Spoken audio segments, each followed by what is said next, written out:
All right, guys. So welcome back to the WotC Obsession live stream and chat. Thank you guys so much for being here. Thank you, moderators.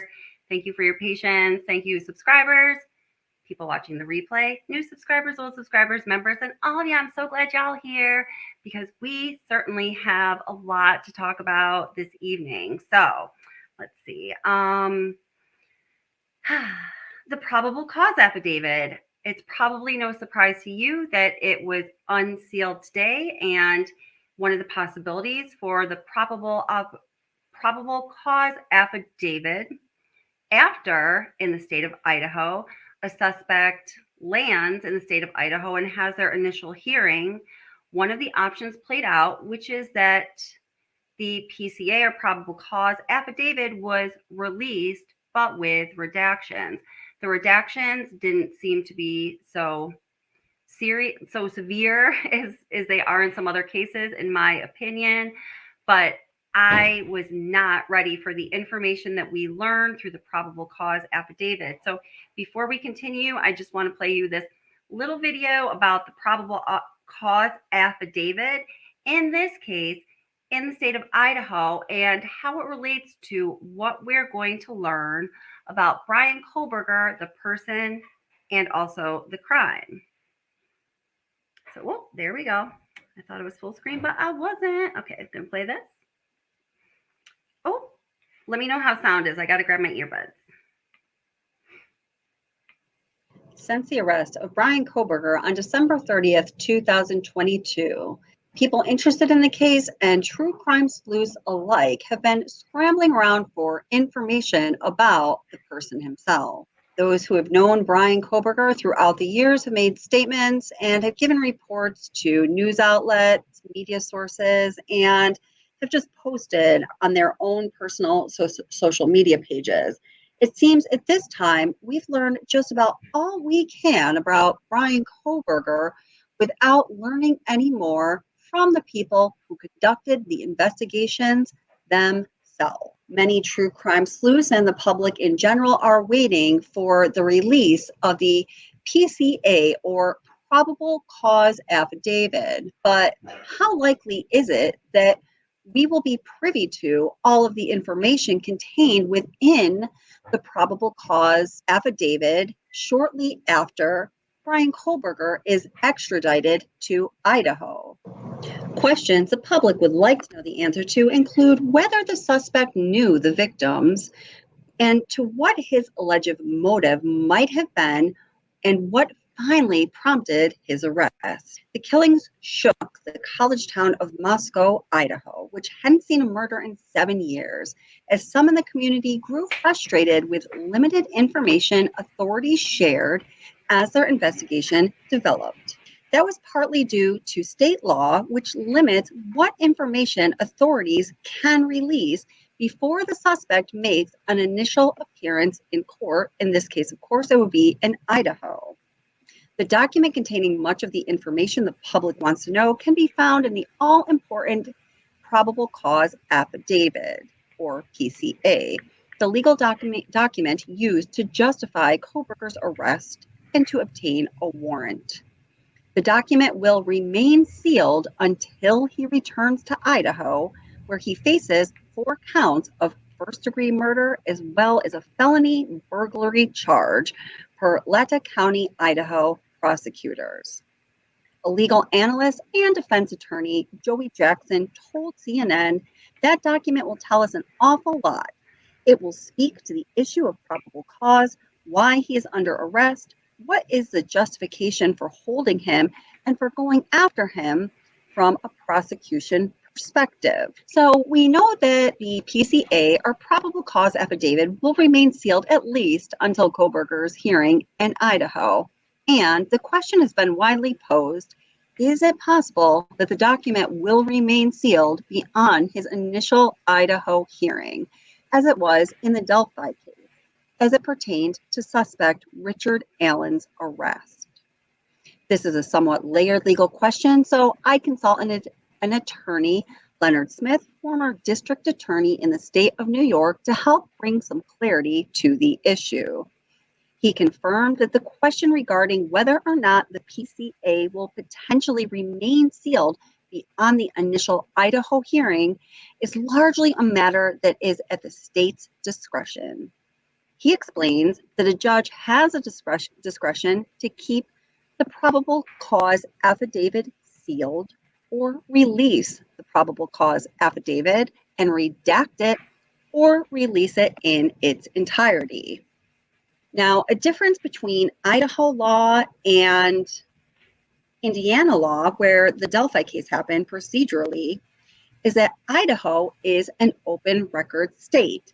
That is why several YouTube channels have been able to ask for under FOIA Act requests and receive body cam footage from police officers having anything to do with the suspect or with the property at which the 4 victims resided.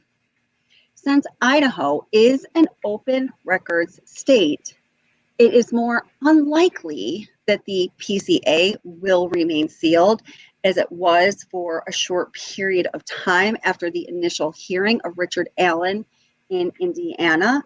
It would have to entail that the probable cause affidavit also named another suspect aside from Bryan Kohberger for it to be legally sealed as a continuance by a judge. We do know that Chief James Fry has said since the arrest of Bryan Kohberger that it is likely that Kohberger acted alone, which leads us to believe and make a reasonable conclusion that the probable cause affidavit does not name any other parties in addition to Bryan Kohberger.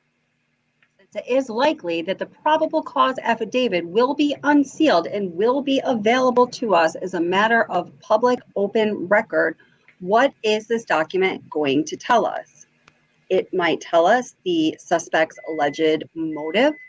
It might give us information as to whether or not he knew the victims prior to committing this crime. It might contain information that gives us an indication if he actually targeted anybody living in the home at 1122 King Road, or if this was more just a random act. It could give us information regarding the weapon used, if the weapon had been found, if they learned any more information about the means, method, or mode of the crime that he committed.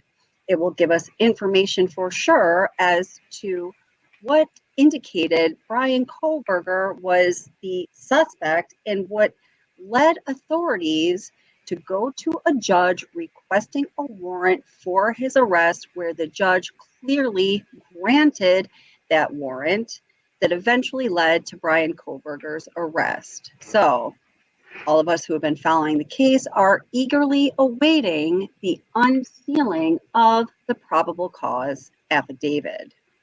Must always keep in mind the one thing that is of the greatest importance in discussing this case at all is that we find justice for Maddie, Kaylee, Ethan, and Xana, and peace for their families.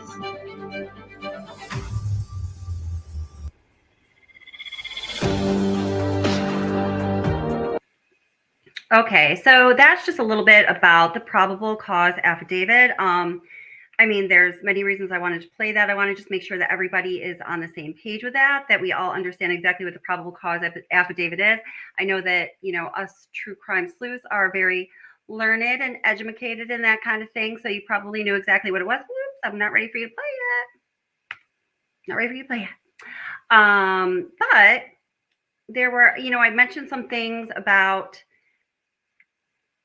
how the probable cause affidavit is handled specifically regarding in the state of Idaho in that video. And there was actually, I just found this out this evening, there was a couple of channels that were sort of passive aggressively kind of debating the information contained in that video. And I did my research. I also, as I told you, consulted an attorney who is extremely experienced. And I assure you that that information is correct. In most states, the choices for the judge are to keep the probable cause affidavit sealed until trial, release it with redactions, release it whole, or release it for additional portion of time. as they did in the Delphi case in Indiana, right?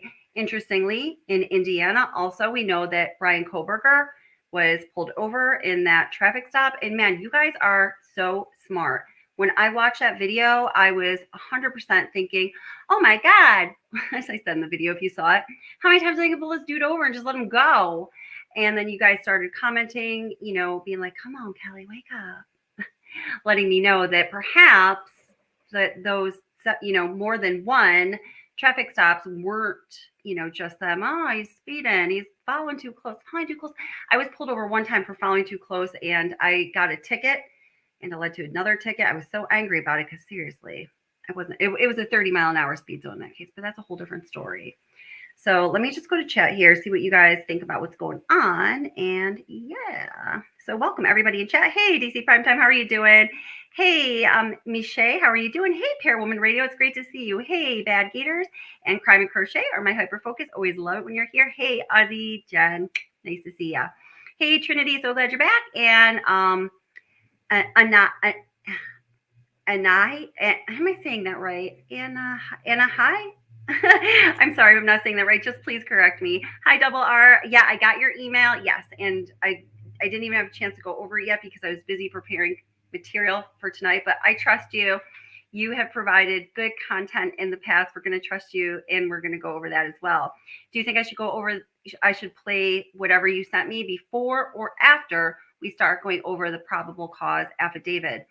I'm most interested in, and this is the part that I pre-recorded a read through. Well, I'm interested in a lot of it, but I'm very interested in what they had to say about the crime scene at 1122 King Road itself. I think that's was super interesting to me. And the roommates. We've got to talk about those roommates. Seriously, oh my God. Hey, Honey Bun, how are you? Nice to see you. Hey, Christine. Edie, how are you? Nice to see you. Welcome to Watch the Obsession live stream and chat. Hey, the Rockaway, it's great to see you. Good question. Where did he get that knife? Because as we'll find out as we read the probable cause affidavit, I'm gonna start calling it PCA. It says that it had U.S. Marine. The words, the insignia. It said gay bar written on it. We'll get there, but where did he get that knife? I want to know, where did he get that knife? Let's see. Hey, RT. Oh, awesome. Great to see you, RT. So wonderful to see you. How are you doing, my friend? I was thinking about you the other day. I think about you on days, but I was thinking about you a lot the other day. Hey, Tracy Miller, how's it going? Nice to see you, Jeannie Ramsey, my girl. Jeannie Ramsey says, what's the obsession? The fact that he walked right by the roommate in the downstairs, oh my God, tells me he had a specific target. And once it was accomplished, he was done. I totally agree with you. As soon as I read that, that was what was clicking in my mind as well. Hi, Rosie. How are you? Great to see you. Always love seeing you here. Hi, Angie. How are you doing? So Angie said it sounds like he has it was a COVID mask. I was thinking, so we'll read more carefully. I was thinking it was more of like a ski mask type thing. I had heard, on certain channels, I was just listening to JB, a WFAL. I don't know, that guy that covered the Gabby Petito case a lot. I just really liked him. He's trying to start this whole social media, YouTube thing. So I like to support him, follow him, and, help check out the chat for him. And he was saying, 2 years ago, it'd be so weird if, we just saw somebody wearing any kind of mask now. But after COVID, and we're used to people wearing COVID masks and whatever they want to use to cover their face, maybe initially it wouldn't strike somebody as being so bizarre. I don't know, man. I don't know. I guess there was, I don't know. Aunt Diane, 157. 98% vegetarian. Hello, fellow vegetarian. Hi, Jody is cool. Thank you so much for being here. You're awesome. Yarn Mittens, girl. I hope you're feeling better. Yarn Mittens just had everybody. Please welcome Yarn Mittens back. She is my girl, amazing moderator and friend, and she and I both have lupus. She's, hope you don't mind me saying so, just had a terrible struggle. So we're so happy that she's well and that she's here. And everybody, please give her a really warm welcome. Kate Braze, I think I said hey to you, but I can say hey to you again, Utter. And I'm going to check out a couple other people. Green-Eyed Bandit, Mom Charlie. How are you doing, Mom Charlie? I haven't seen you in a while. And then let's get with current times. Kelly, hey, Jackie215, how are you doing? Philly girl. Hey, Tony B. Hey, Kelly Reeves, how are you doing? And Roger B. Kent, hope you're still here. And let me get back down to current time. All right. So, oh, and let me see what Double R, I'm trusting your judgment. Make it good, baby. Let's see what Double R had to say about whether we should watch what he sent me first or if we should dive right into the probable cause affidavit. Hey, Mega Truth. Hey, Caleb Lee, how are you doing? 215 area code. Yeah, is that your area code, Caleb Lee? 215. Philly represent. And let me see if I can find Double R's. Hey, Jan Connor, how you doing? Jan Connor asks, do you think that Ethan was coming or was comforting Santa? Oh, God. Oh, we'll get to that. Yeah. That was hard to read, guys. I mean, it's hard to read, take in. It's hard to read out loud. That's one reason I wanted to record it. I just don't know if I can make it through it. Hey there. Stu DeMeglia says, so who is the target? I didn't see any of this today. We'll get you all caught up, I promise. Welcome, by the way. Let's see. Double R, did you hit me back up with my question there? I'm sorry I didn't get to see that yet, but I just Double R. I'm searching for Double R. I'm just gonna have to make an executive decision if hey, Green Eyed Bandit. Thank you for the super sticker. I really appreciate it. Thank you for supporting the channel, for being here, and I love reading your insight and comments. And I have an email from you too. Let's see. I don't think did Double R get back to me? Maybe we'll just check his out first. I don't know. What do you guys want to do? Oh, I just saw Double R Kelly. Yes, I got like an hour ago. So let me just see if I can get advice on what I should hit first. Hey, Jody Landis, how are you doing? Hi, Lori Sutton. I know. I feel that way too, Lori. Lori says, I can't forgive that roommate for not calling for help sooner. It's infuriating to me. A child would have made a better decision. That was my initial reaction right now, and I think it still is my reaction, to be honest. You know, I tried to reason it through, and you know what? Let's just read the recording of the probable cause affidavit, I think.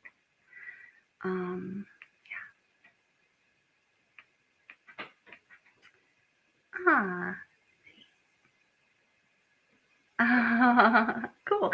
Stevie, hi, how are you? Hey, how's it going? I'm so glad you're not blocked. Hi, all over here on my non-premium account because my other one is blocked. Oh, I'm so sorry about that. I thought I checked. When I get a second, Stevie, I'll go check it. I was thinking about that today because I did not see you.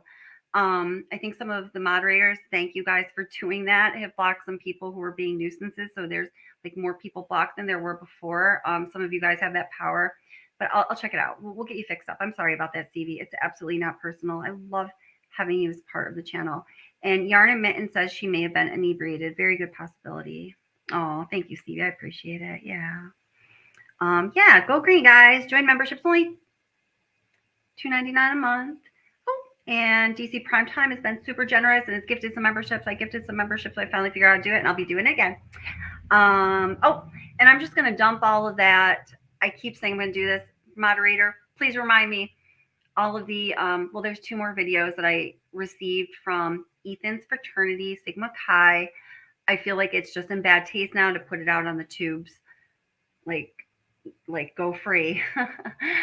But I know people are interested in seeing it, and it's very interesting. So that is definitely going to be members only.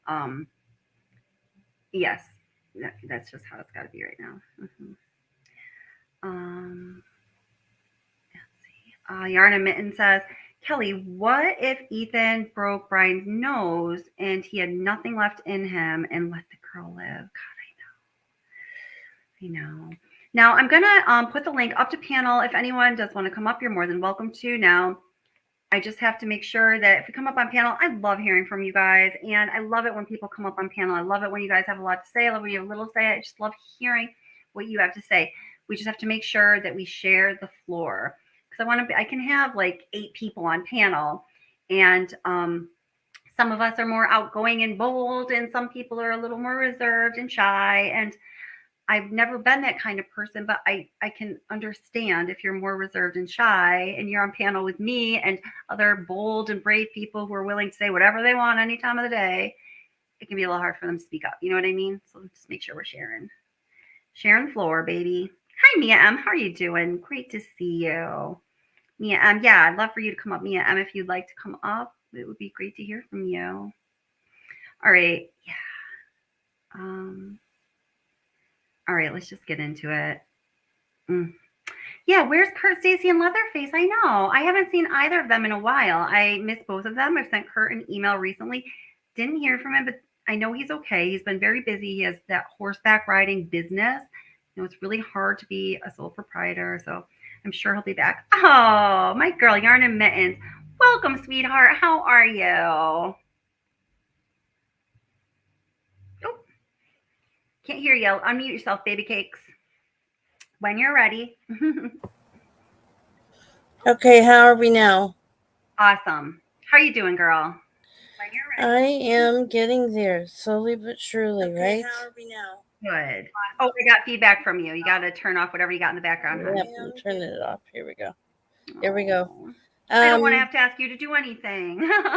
No, I was trying to figure out what I had used in the past in order to listen and speak, because once you're over here, I think I'll just jiggle myself back to the... What is it you guys do? You just go back to YouTube? Ask the question again. How? I'm trying to remember. It's been a while since I've been in. In order to listen to what's going on and be on panel, do I switch over to the YouTube? I think honestly, I think the answer is earbuds or headphones. That's okay. I can do that. I have those. Yeah. Okay. Good. Awesome. Yeah. There might be another way, but I think any of it gives feedback. Okay. Oh, Honey Bun, you can go ahead and try. If it doesn't work, it's all good. Come on, try to come up. It's not going to do any harm. Hey, John McSmith, how are you doing? It won't do any harm. Just come on up. Hey, Regina Owens, how are you doing? Regina says maybe after getting to the room, locked the door, she passed out, or her cell phone might have been in another room. I was thinking that too, because it sounds like she was kind of playing between bedrooms. So, yeah, and Roger Kent says earbuds for sure. It's always a safe bet. Yep. And then let me just see what Double R said here about, he sent me that material. Let's go Double R. All right, and then we're going to get right into something here. No, I saw Double R. Oh, there. Kelly, I'm at my parents. Visiting, was supposed to put, caught the tail end of these things. Oh, I was asking if we should go through the probable cause affidavit or if we should do the video first. I'm just going to start playing some of the probable cause affidavit. And at the scene, at the scene with, I can't see your full name right now. I want to make sure I get it right. With Kaylee V. How are you doing? Nice to see you. Great to have you up here. I know. I feel like I haven't really seen much of you. Well, I have seen, but I just haven't. I've not seen made many of your lives, because it's just been a busy time, hasn't it, with Christmas and New Year and So it's really lovely to be up. Awesome. It's really wonderful to have you here. So why don't we do this? Thank So let's just and everybody. And hi to everyone in chat. Wait, hold it. See you all. Is that me doing feedback? Yep, that's me. Check that out. So check out At the Scene with Haley V. Really great channel. So check it out. If somebody can put the link in chat, that would be amazing. Okay. All right. So I'm going to start playing this. So this is the read through of the probable cause affidavit. The part that I recorded just pertains to the crime scene and what the investigators had to say about that. Also, the interview with the roommates and the summary of those interviews. So let's check it out. Ready? Y'all ready? This is not an easy one. Ready and rolling. Okay. Ready and rolling. All righty. And hey, Yarn and Mittens. Sorry. Hi, sweetie. You have an amazing accent. Thank you. She does. All right, listen up. So go ahead and just mute yourself just while this is playing so everyone can hear Will the very do. best, and then we'll stop and chat about it for sure. Mm-hmm.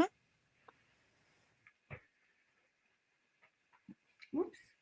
Hold. Oh, and wait, hold the crime. Also have to bring this into the stream. So just 1 second. So let me also bring up Crime and Crochet are my hyper focus. Welcome. How are you doing? So glad that you came up. Hello. Yeah, how's it going? Yeah, not so bad. I thought I'd pop up tonight because there's obviously been a lot going on. Yeah, it's hard stuff to swallow. Oops, and let me also bring up Honey Bun if she's still there. Yeah, so Honey Bun's coming on up. How you doing, Honey Bun? I'm good. Hey, How's everybody awesome. doing? Good. Doing good. It's great to have you up here. So let me just get into this. I'm going to start playing the read through of the probable cause affidavit from page 1, word 1. I'll stop at critical points. If you want to stop me and I'm reading, if you could just mute yourself while this is, playing just so people can hear really good, that'd be great. Just unmute yourself and just be like, "Hey, stop." And we can stop. No big deal, okay? Check it out, guys. Crazy stuff. The following is contained in the probable cause affidavit towards the arrest of Bryan Kohberger in the Idaho 4 tragedy, the murders of Kelly Gonsalves, Madison Mogan, Xana Kernodle, and Ethan Chapin, just released today, January 5th, 2022. The below information is provided by Brett Payne, who is a duly appointed, qualified, and acting peace officer within the County of Latah, state of Idaho. Brett Payne is employed by Moscow Police Department in the official capacity or position of corporal and has been a trained and qualified peace officer for approximately 4 years. Corporal Payne is being assisted by members of the Idaho State Police and agents of the Federal Bureau of Investigation. On November 13th, 2022, at approximately 4 p.m., Moscow Police Department, Sergeant Blaker and I responded to 1122 King Road, Moscow, Idaho, hereafter the King Road residence, to assist with scene security and processing of a crime scene associated with 4 homicides. Upon our arrival, the Idaho State Police, ISP, forensic team was on the scene and was preparing to begin processing the scene. MPD Officer Smith, one of the initial responding officers to the incident, advised he would walk me through the scene. Officer Smith and I entered the King Road residence through the bottom floor door on the north side of the building. Officer Smith and I then walked upstairs to the second floor. Officer Smith directed me down the hallway to the west bedroom on the second floor, which I later learned through Xana's driver license and other personal belongings found in the room was Xana Kernodle's, hereafter Kernodle's, room. Okay, so let me just pause for a minute. So Parawoman Radio was saying that, here you thought one thing and you were wrong about this. And I don't think anyone had it exactly right. Now, let me ask you guys a question. When they are describing the layout of the house here, would you rather, oh wait, I don't know if I can do it and still bring the audio in. I don't think I can do it. Well, I'll have a layout of the house ready to look at so we can do that too, okay? So I think we're all good so far. So let me just keep playing. We can always go back. Just before this room, there was a bathroom door on the south wall of the hallway. As I approached the room, I could see a body, later identified as Kernodle's, lying on the floor. Kernodle was deceased with wounds which appeared to have been caused by an edged weapon. Also in the room was a male, later identified as Ethan Chapin, hereafter Chapin. Chapin was also deceased with wounds determined later, autopsy reports provided by Spokane County Medical Examiner dated December 15th to be caused by sharp force injuries.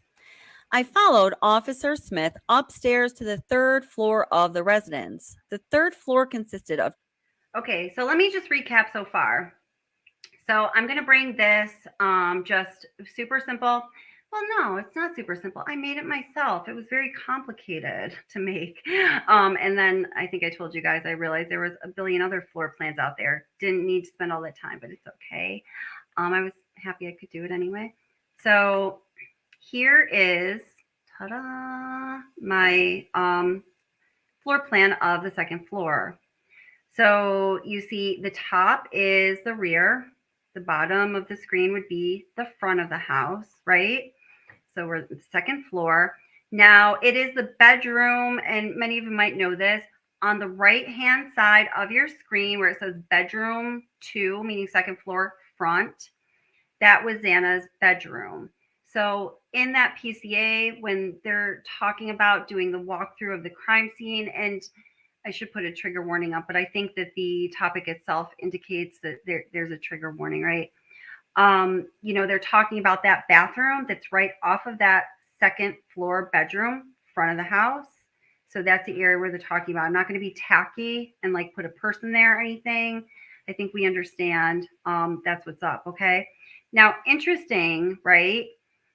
Right next to Xana's bedroom, which is bedroom 2 front here, that has a bathroom attached, is just steps away, is that stairway to the first floor. So we found out through this PCA that that is not where Dylan Mortensen was sleeping, as everybody almost initially thought. Awesome. Truth and transparency for, I think you are the channel in my mind, as far as what I was watching at least, that identified through pictures that Dylan was perhaps actually in the second floor bedroom. Really good job on that. So it seems that Bethany, at least at first, prior to 4 a.m., was the only person who was on that first floor. So where Ethan and Xana were found, just steps away, is the stairwell to the first floor. Okay, so I'm going to keep playing. Again, I think I have to bring the video into the stream in order for you to hear volume, unfortunately. So I'd rather show you something different. But okay. bedrooms and 1 bathroom. The bedroom on the west side of the floor was later determined to be Kelly Gonsalves's, hereafter Gonsalves's room. I later learned from review of Officer Noon's body camera, there was a dog in the room when Moscow police officers initially responded. The dog belonged to Gonsalves and her ex-boyfriend, Jack Decor. I found out from my interview with Jack. I just want to take note of that here in the PCA. It does say they identify Kelly Gonsalves's room, and here they do confirm that Kaylee and Jack's dog, Murphy, was found in her bedroom. So, I mean, I think that would almost definitely, certainly indicate at that point, door closed. Even though that breed of dog is a very docile and timid dog. As I was telling you guys, my stepsister has almost, looks like the same dog, just about the same age. Super sweet. I know other people, you guys have said that too. They're a very sweet dog. I think in this situation, dogs are, they love their owners. Murphy would be checking out what was going on. So I think based on what's said, they either on the face confirmed that the dog was found on the third floor in Kelly's bedroom. And I think it's like 99% safe to be assured that the door was shut. Like, ain't no way that dog was just sitting in the corner shaking for 12 hours, Decor on November 13th, 2022, that he and Gonsalves shared the dog. Officer Smith then pointed out a small bathroom on the east side of the third floor. This bathroom shared a wall with Madison Mogan's, hereafter Mogan, bedroom, which was situated on the southeast corner of the third floor. As I entered this bedroom, I could see 2 females in the single bed in the room. Both Goncalves and Mogan were deceased with visible stab wounds. I also later noticed what appeared to be a tan leather knife sheath laying on the bed next to Mogan's right side when viewed from the door. The sheath. Okay, so let's listen here. So there was a knife sheath found at the scene of the crime. So those of us who were speculating because the investigation was taking a long time, we were thinking that maybe it was going to go cold case, that the investigators weren't on top of things, that, you know I myself, plenty of people on this channel and in the true crime community in general speculated that perhaps whoever committed this horrific crime did such a meticulous job that they didn't make any mistakes. That's absolutely not the case. So there was a gun sheath found next to Maddie. I'd like to know what else you think you can surmise from that piece of information. To me, it sounds like, just based on what we're reading in the probable cause affidavit, of course, influenced by some other things that we've heard or know, because how can you not be, that one or both of the women on that third floor put up quite a fight. Because how in God's name did he leave the knife sheet next to one of his victims? Now, here, the probable cause affidavit goes on to detail what was embossed or embroidered or whatever it is on the knife sheath. Was later processed and had a K bar, USMC, and the United States Marine Corps Eagle globe and an anchor insignia stamped on the outside of it. The Idaho State Lab later located a single source of male DNA, suspect profile, left on the button snap of the knife sheath. As part of the investigation, numerous interviews were conducted by Moscow Police Department officers, Idaho State Police detectives, and FBI agents. Two of the interviews include BF, Bethany, and DM, Dylan. Both BF and DM were inside the King Road residence at the time of the homicides and were roommates to the victims. BF's bedroom was located on the east side of the first floor of the King Road residence. All right, I want to pause there. So Bethany's bedroom was located on the east side of the first floor residence. Along with that description per the PCA, I just want to pick up this comment too. I just had a pinned a moment.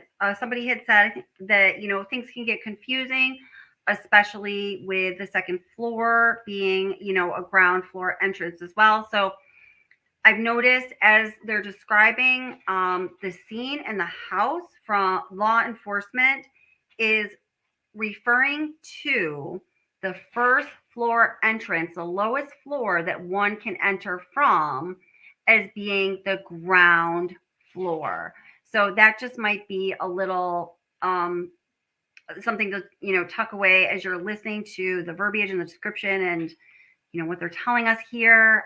I was able to identify that that's how they're describing things, because it can get a little confusing, right? So here we go.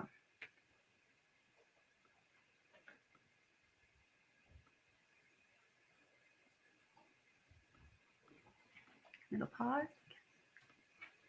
SP detectives and FBI agents, as well as my review of evidence, I have learned the following.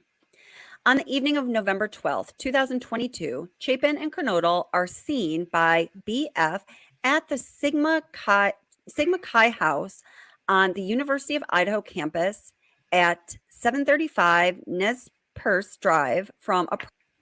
All right, hold it. I'm going to go back a couple seconds. Panel, this would be a good time for you to chime in too.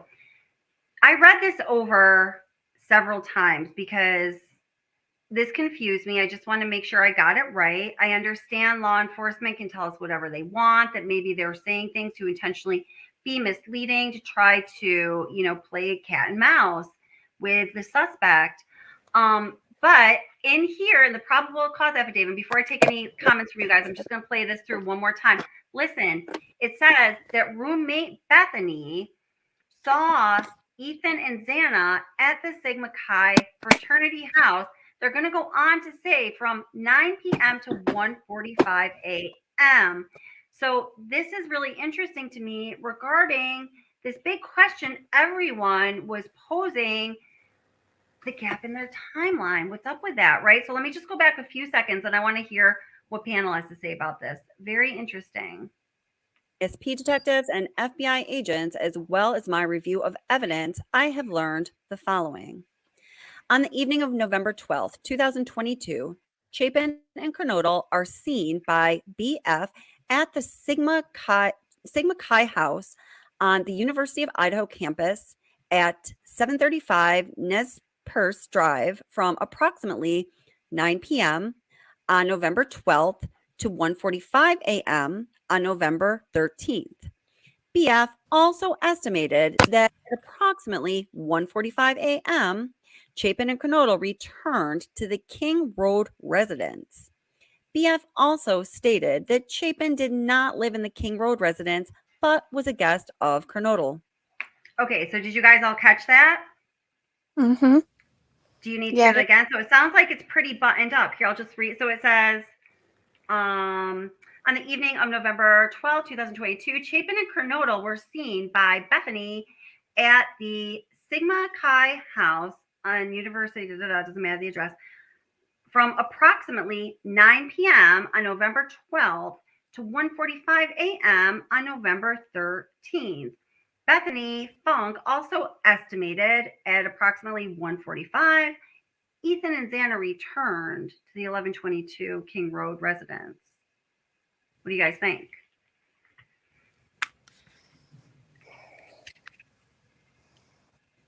Panel?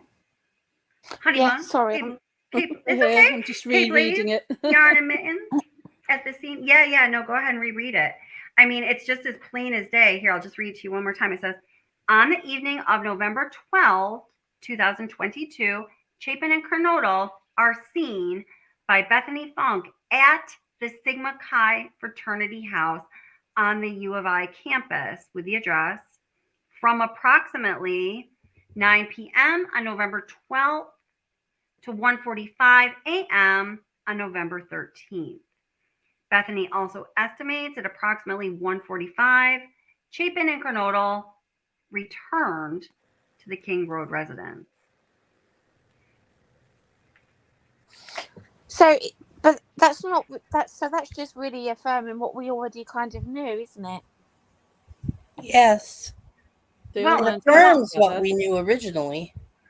Well, my understanding was that Ethan and Xana were confirmed to be at the fraternity house from 8 p.m. to 9 p.m. And then, I mean, law enforcement even came out and said, we want to know what Ethan and Xana were doing in that huge 3 hour and 45-minute gap in their timeline. What were they doing? Police posed this question from, 9 p.m. to 1:45 a.m. I just So, think Okay. so Yeah. they're saying that no one saw them during that period of time? correct. There was a big everyone is talking about the big gap in the timeline.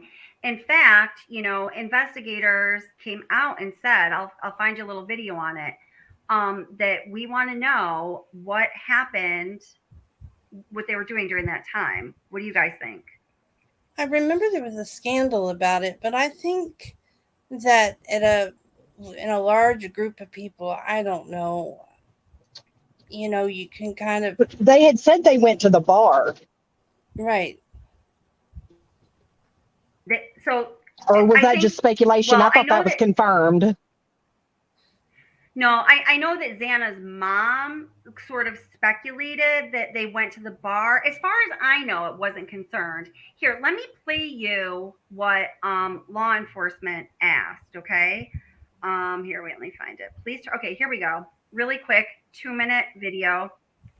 This will do it, I think. This is Daily Mail. Hopefully it's a good one. Let's see here. Stop, present, share screen. Let's see. I mean, is it kind of neither here nor there? So I don't know. I wonder what you I guys put think. it in the character of neither here nor there because in a large group, if you remember back to your college days, you're all kind of moving around and Well, wondering. remember, but this was, and I love you, my dear, but I think you were feeling a little under the weather when this was like all the talk of the town. There was a couple weeks where I feel like everyone was covering this. Like, what were they up to during that gap in the timeline? But here, just listen, because Okay. it was definitely implied and even reported by news outlets that they left the Sigma Chi fraternity house at 9 p.m. Here, just listen.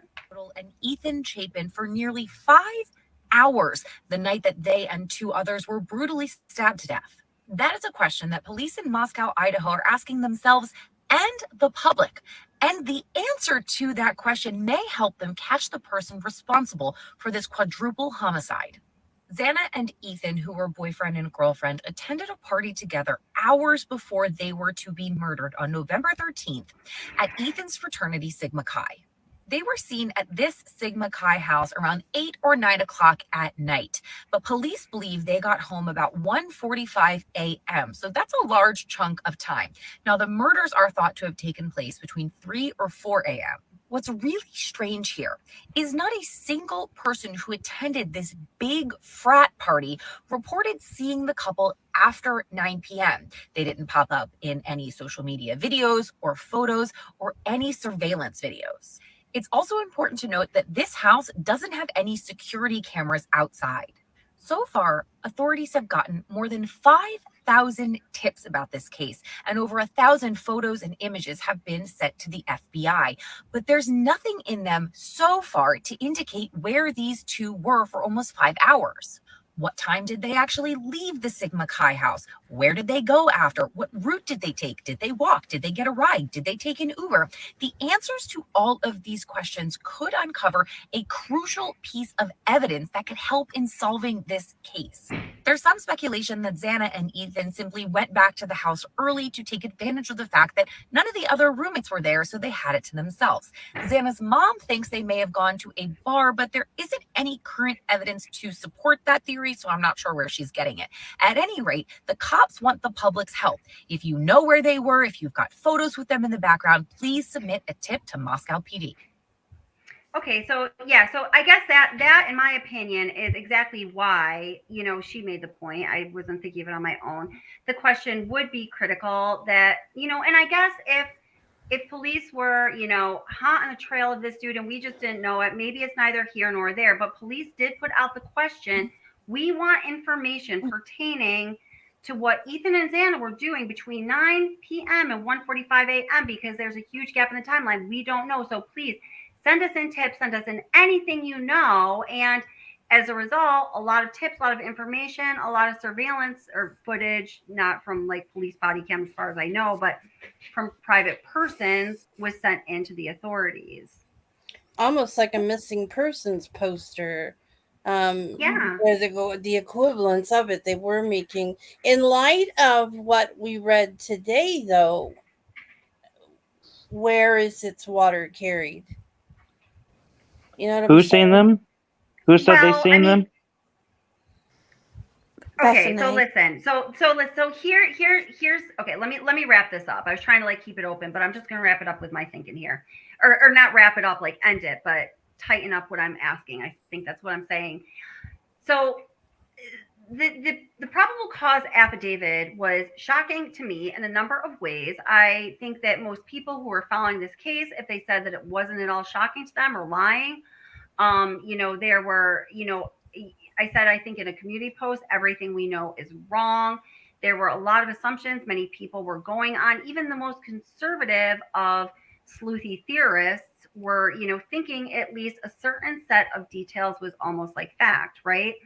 So it was one of those almost like fact, a true crime factual myth, I guess, that Ethan and Xana, their whereabouts was unknown. As the woman here just said, that they were not found on any video, on any camera. Nobody had pictures of them. Nobody in the fraternity, nobody at that party reported seeing them there after 9 p.m.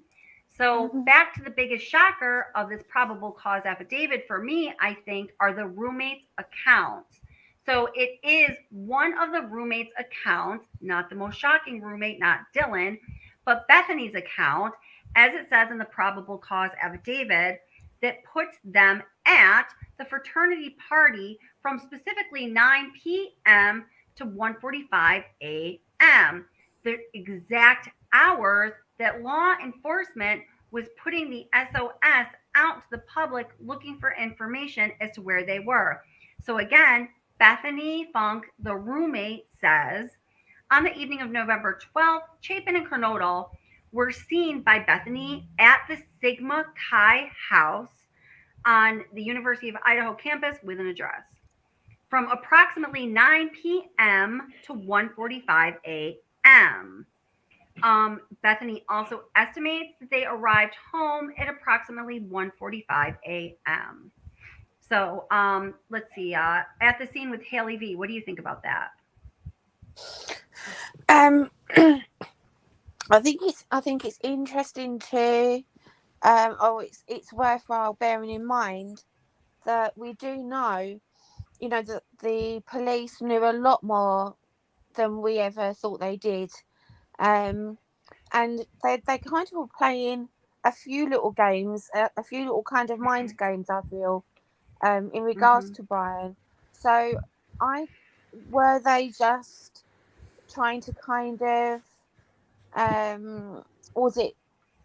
were those statements made to maybe confuse him? Was it to get some tips? I mean, yeah, for me, there's kind of reasons.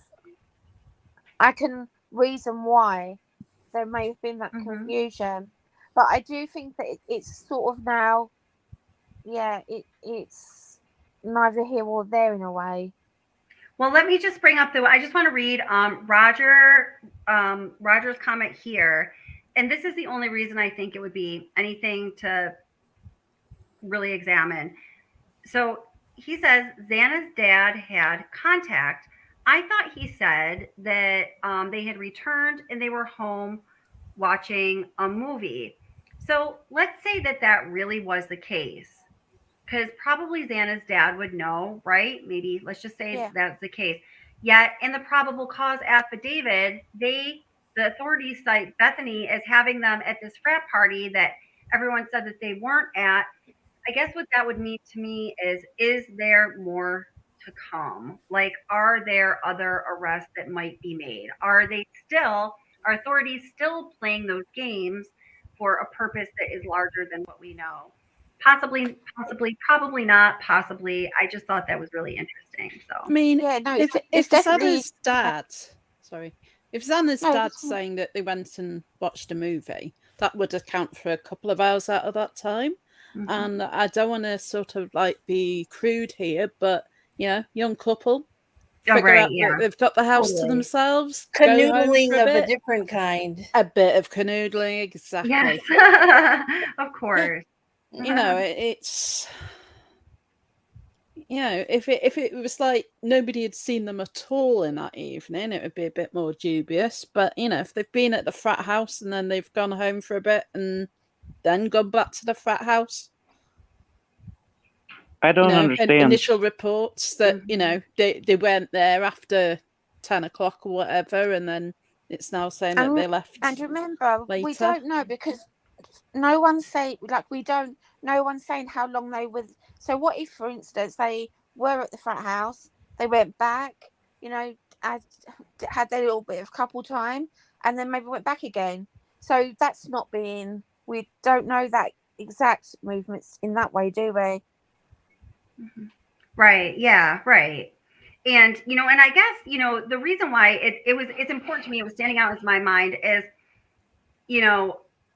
I guess, I just, the nature of what I do with these things is just a question. And I'm just hoping that whatever they are putting in this PCA, I mean, it's a legal document towards a, really big legal deal. I'm hoping that it's solid. So if it is the case, and I want to believe it's the case, and I am going, with believing it's the case, I guess. Kelly, Yes. they're going to need to be a little bit more careful now. They're not answering the public. They're dealing with the defense. Right. So I would think that they're going to need to follow a bit of a more strict line as to what they're leading. How can she see them go for sure at the frat house and for sure say that they went home at a certain time? Like, she would have to be watching them almost to know. She has to be with them. Yeah, and they could just say that she was with them that night. Yes. Right.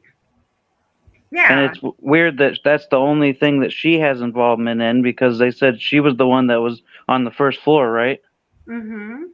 But then now the other roommate chimes in and says, hey, I'm not saying nothing bad. I'm just saying that now the other surviving roommate comes in the picture. It's her turn in the story that I went to my door one time. I went back. I went to my door a second time. I went back. And then the third time I seen him, but nothing was said about the first roommate. Like, she's out of the picture now. Like, right. Yeah. Well, let's wait to get there because we haven't even gotten to that other piece. But that's a really good question. But so to your point, Yarn, and so here, I was thinking it through, going down those lines loosely that you just said. Okay. So in that case, the state would be dealing with some, in my opinion, some maybe sticky legal issues. You cannot withhold exculpatory evidence from the defense. So if the state knows or does not know at this point where any of the victims were in a certain frame of time that's material to this crime, they need to be forthcoming about that, not only while they're whispering in the ear of the defense team, but especially in all legal documents, this being a binding legal document. So, that's however I thought about it, I kind of felt like I was in checkmate with it. Well, that's how I feel about it. They have to be upfront. They can't mess around, or they can end up losing everything. Right. Yeah. So then, in that case, then Bethany is right. Then she knew that Ethan and Xana were at the fraternity house from 9 p.m. to 1:45 a.m. That when authorities were trying to close that gap in the timeline, they were playing a game of cat and mouse or whatever. And when Xana's father and other people, and the person that I got the Sigma Chi videos from is a student at University of Idaho, and what people had been saying about certain things. I was very interested in, I guess this is why I'm so fixated on this question. I was very interested in their whereabouts because I thought there was going to be some there. And hopefully there's not. Hopefully this is all there is to it. I see validation points. Other people in chat are raising some doubt. I'm not really ready to go exactly there yet. But so then Bethany is right. She knows that they were at the fraternity house from 9 p.m. to 1:45. Authorities were playing cat and mouse, and they were BSing the public when they were asking people to produce those security camera videos and those tips and everything. You think they would want the public to be using their time to actually help the investigation, but maybe they didn't need it. And then also people like everybody, the fraternity brothers and everybody else who was at the fraternity house that night, Xana's dad and anyone else who commented on their whereabouts was either lying or was just wrong. So we're putting all of our eggs in the Bethany basket. And to Kay Braze's point, and I'm not trying to convict Bethany by any means here or anything like that, but how and why would she know that much detail? So that was my thinking on that. Yeah. So let's see. All right. So here, I think we're good to just keep playing this. I'll just keep playing it. Okay. Mm.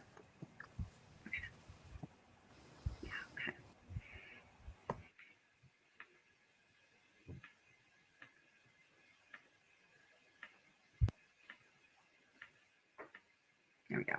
Okay. Trigger warning for sure. Gonsalves and Mogan were at a local bar, the Corner Club, at 202 North Main Street in Moscow. Gonsalves and Mogan can be seen on video footage provided by the Corner Club between 10 p.m. on November 12th and 1:30 a.m. on November 13th. At approximately 1:30 a.m., Gonsalves and Mogan can be seen on video at a local food vendor called the Grub Truck at 318 South Main Street in downtown Moscow. The Grub Truck live streams video from their food truck on the streaming platform Twitch, which is available for public viewing on their website. The video is captured by law enforcement. A private party, redacted, reported that he provided a ride to Gonsalves and Mogan at approximately 1:56 a.m.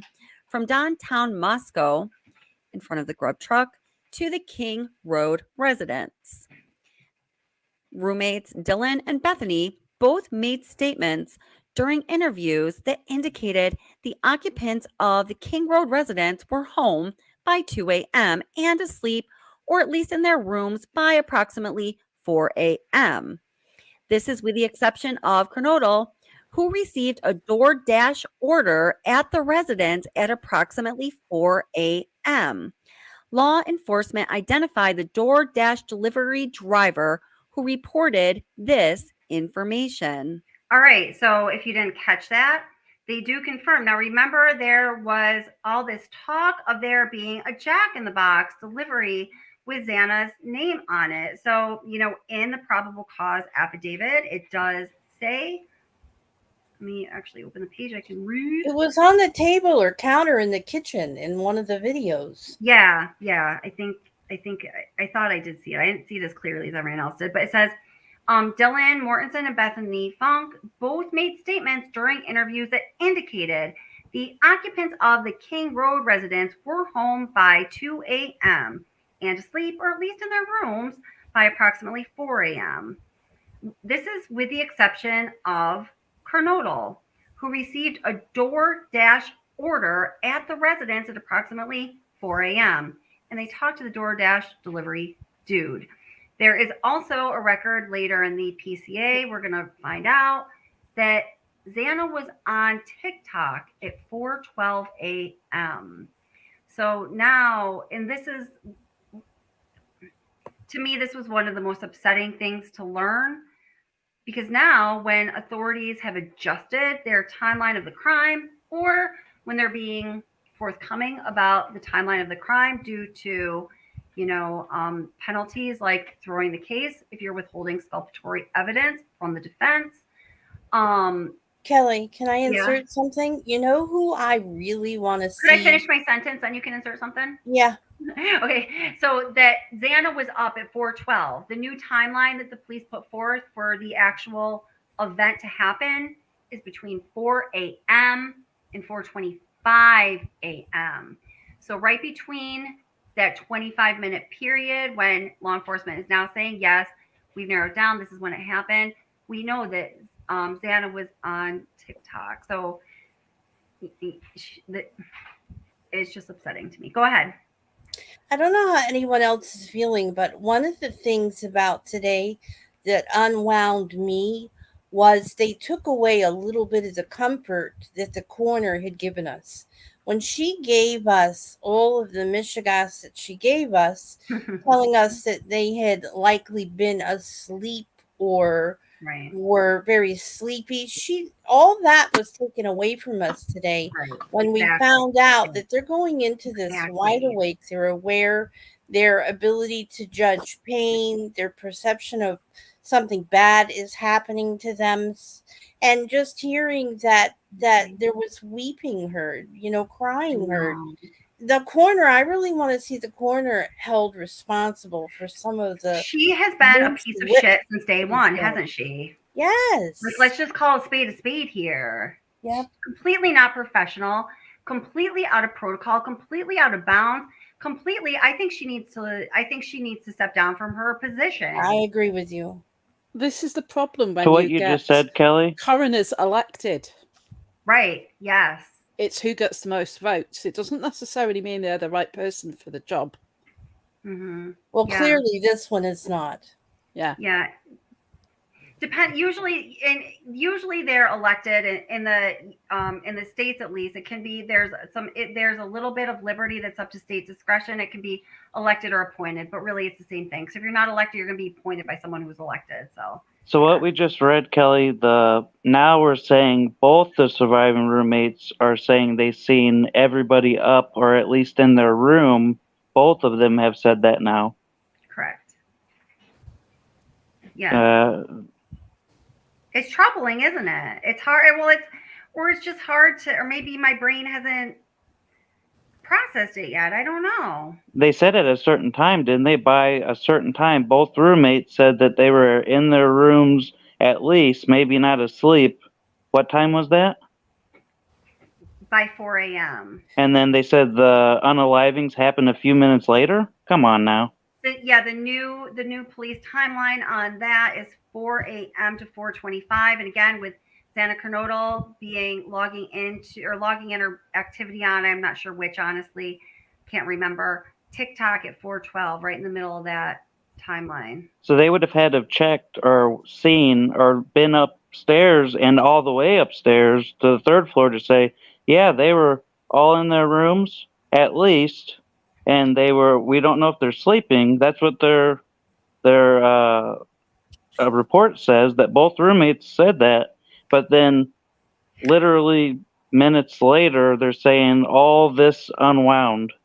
Well, apparently they also state that every time you moved in that house, you could tell the vicinity of where someone was walking and moving because the house was built poorly, very poor construction, and that you pretty much could guess at where people were at. So, well, there were conflicting accounts. There was a total of 4 former residents of that very same house, all of them living there during or just at the end of that new construction. 2 of them say exactly what you just said, Yarna Mittens. 2 of them say you can't hear a damn thing. So, oh, interesting. Yeah. I think what would be really interesting to know would be around the food delivery and the time of that. And do we know, was that food eaten? I'm pretty sure that was Zaina who had that delivery. yes. So the timing. So that was round about 4, wasn't it? And who took the delivery? Who accepted Zaina. it? Yeah, that was for Zaina. She took that delivery in. So I'm thinking by that point, Kaylee and Maddie, they must have already be dead by this point. So when she went to collect the food, was that when she ran into him? So No. Well, I don't. Well, oh, maybe that's possible. Okay, I'm sorry. I'm saying no. There's something we don't know, because I was thinking I was thinking of it like, I don't know. We don't know that. This is how I'm thinking of it. Like, Xana got her delivery. They all went to bed around 4 a.m. I feel like he waited until the house started to settle down and then made his entrance, knowing the vulnerable places in the house where he could enter. There's nothing in the PCA that says that affirms that is correct.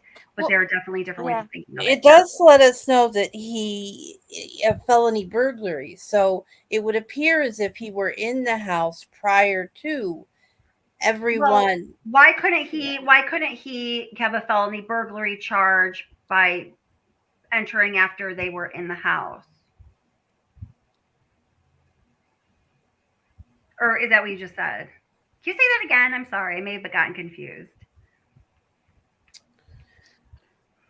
I mean, in the UK, they call it breaking and entering. Yeah. And even if you've walked in through a open door, it's still classed as breaking and entering, even though you've not broken anything. Right. So maybe if he was in the house first. It's a very specific charge. So felony burglary is different from, there's burglary that's not felony burglary. There, it's a very specific charge, and it has to do, I think, with, I don't know if that's what Yarna Mintz was just trying to get at. So let's see, what constitutes a crime of felony burglary? So breaking and entering a building illegally for the purpose of committing a crime.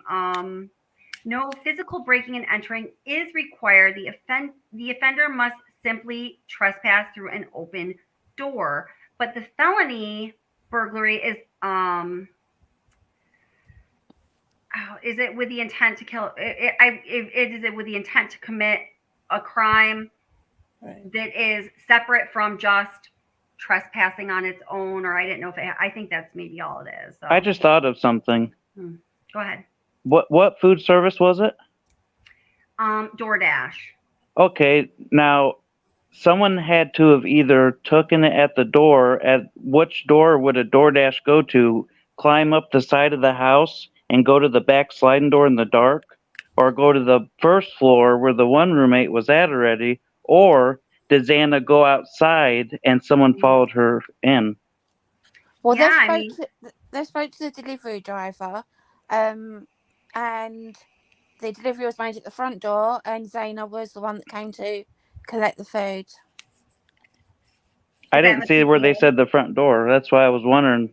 Yeah, no, it was the front door. So what I'm trying to get at is, if we look at the 4 o'clock timing, when do we then see Brian's car going? So the timeline then becomes really quick, doesn't it?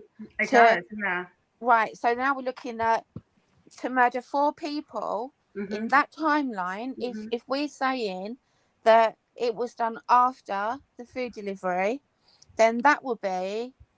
I mean, that's he must have done that in Minutes.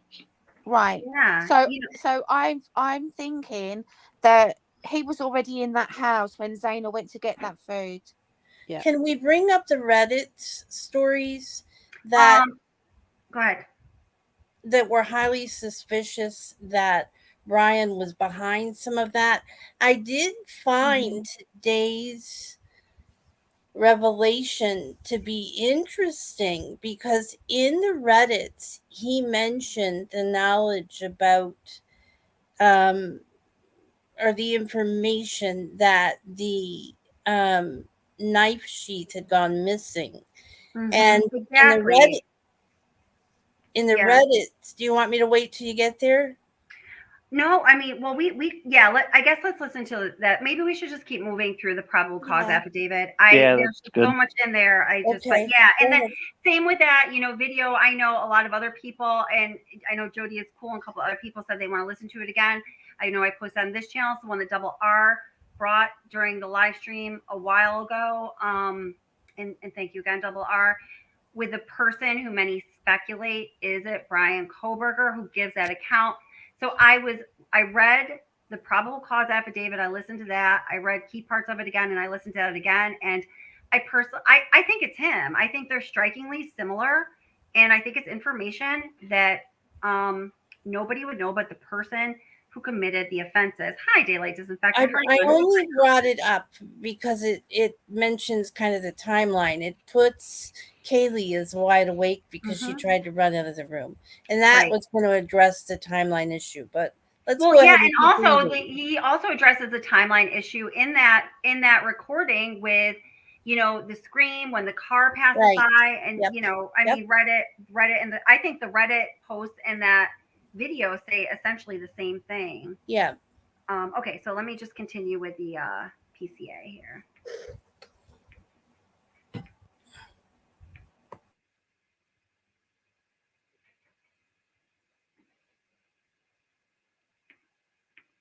Okay, here we go.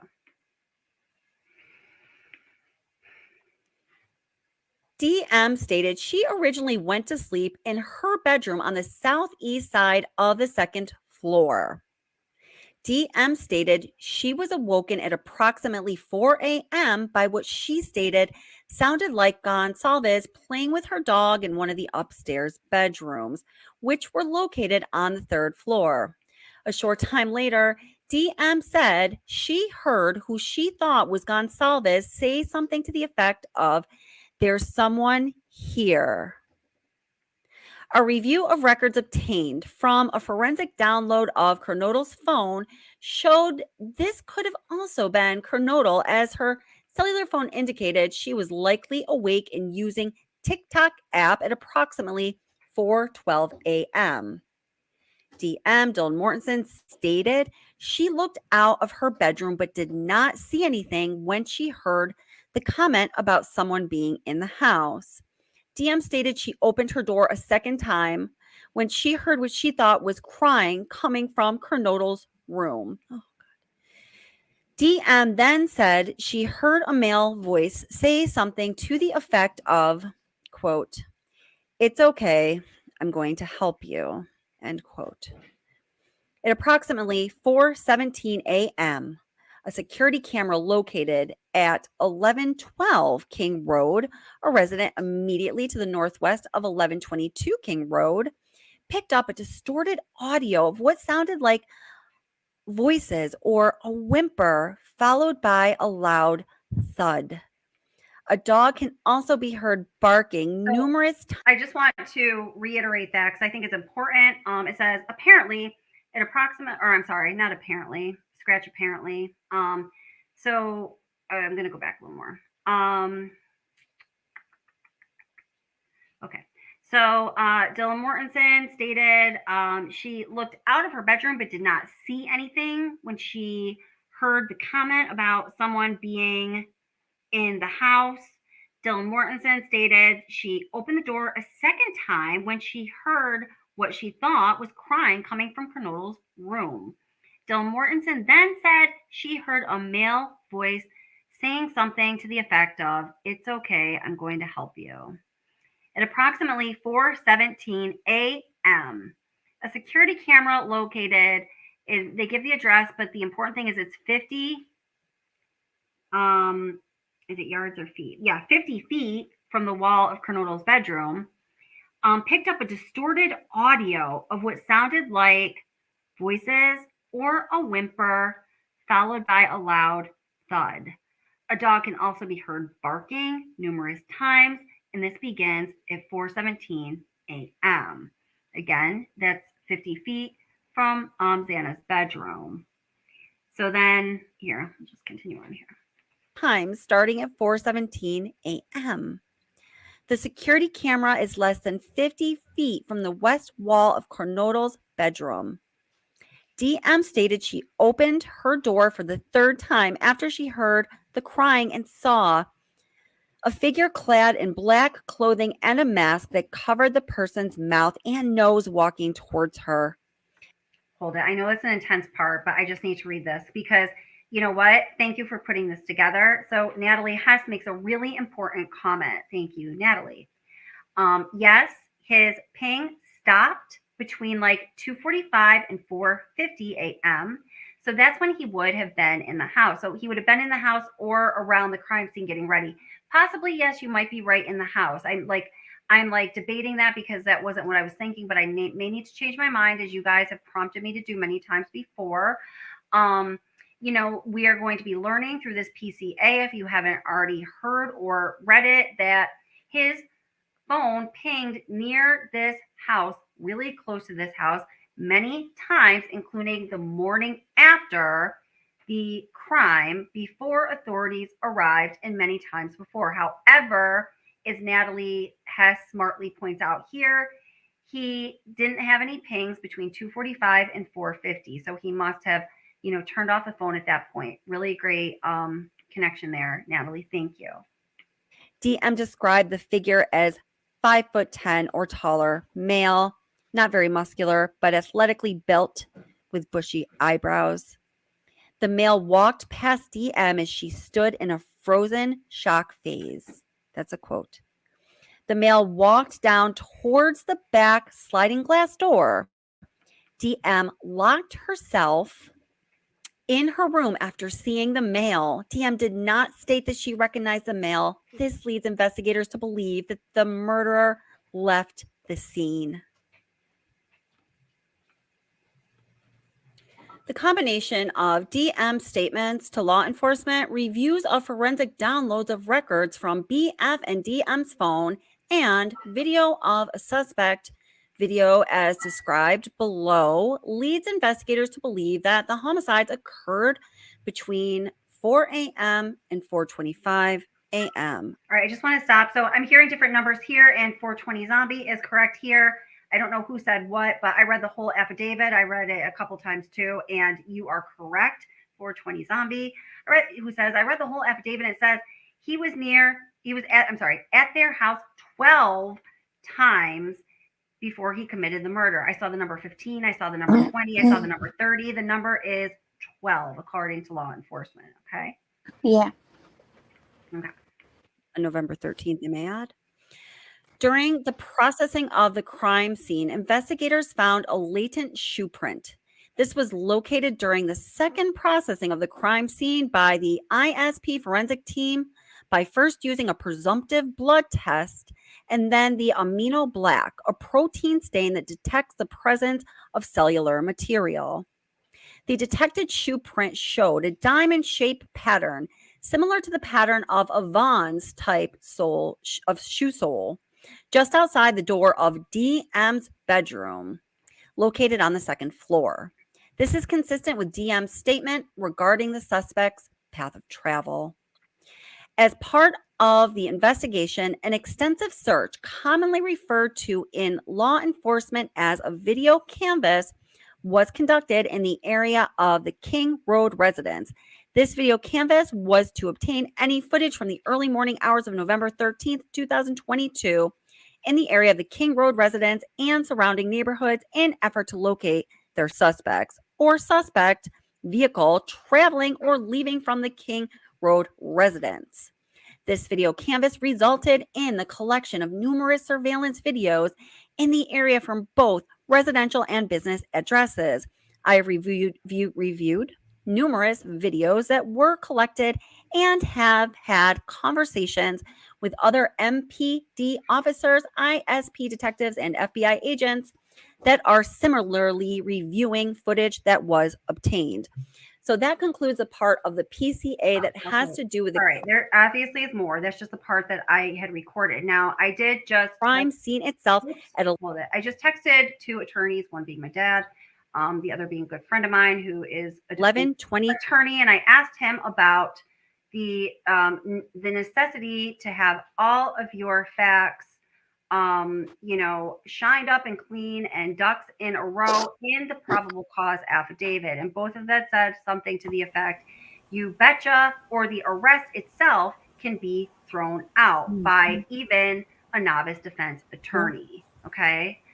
So, I mean, the facts that we're reading here in this PCA, according to my dad, who's been an attorney for 45 years, and my other friend here is a well-known defense attorney, these are facts, hard facts, So, yeah. So here, let me I guess I'm going to continue on reading this here. I'll, let's see, until I can read no more. So I think I'm on page 6 here. So let me just bring that up. All right. I'll bring it into the stream just because it's just what I'm going to do. If I have to look at this, so do you. All right, here we go. Okay, doodles. And if I can't read anymore, I'll pass it on. Okay. I think it was number 6, page 6. Let's see. All right.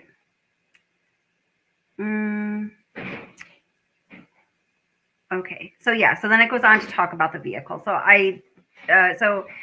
they talk about how the suspect lives in Pullman, Washington. It says approximately 10 minutes from Moscow, Idaho. Both Pullman and Moscow are small college towns, and people commonly travel back and forth between them. Did that come into the stream? Yes, it did. Okay. Wait. Oh, come on, cursor. Number 6. Get me back to 6. Okay. Law enforcement officers provided video footage of suspect vehicle 1 to forensic examiners with the FBI that regularly utilize surveillance footage to identify year, make, and model of an unknown vehicle that is observed by one or more cameras during the commission of a criminal offense. All you want to be criminals, look out. The forensic examiner has approximately 35 years law enforcement experience with 12 years at the FBI. His specific training includes identifying unique characteristics of vehicles, and he uses a database that gives visual clues of vehicles across the states to identify differences between vehicles.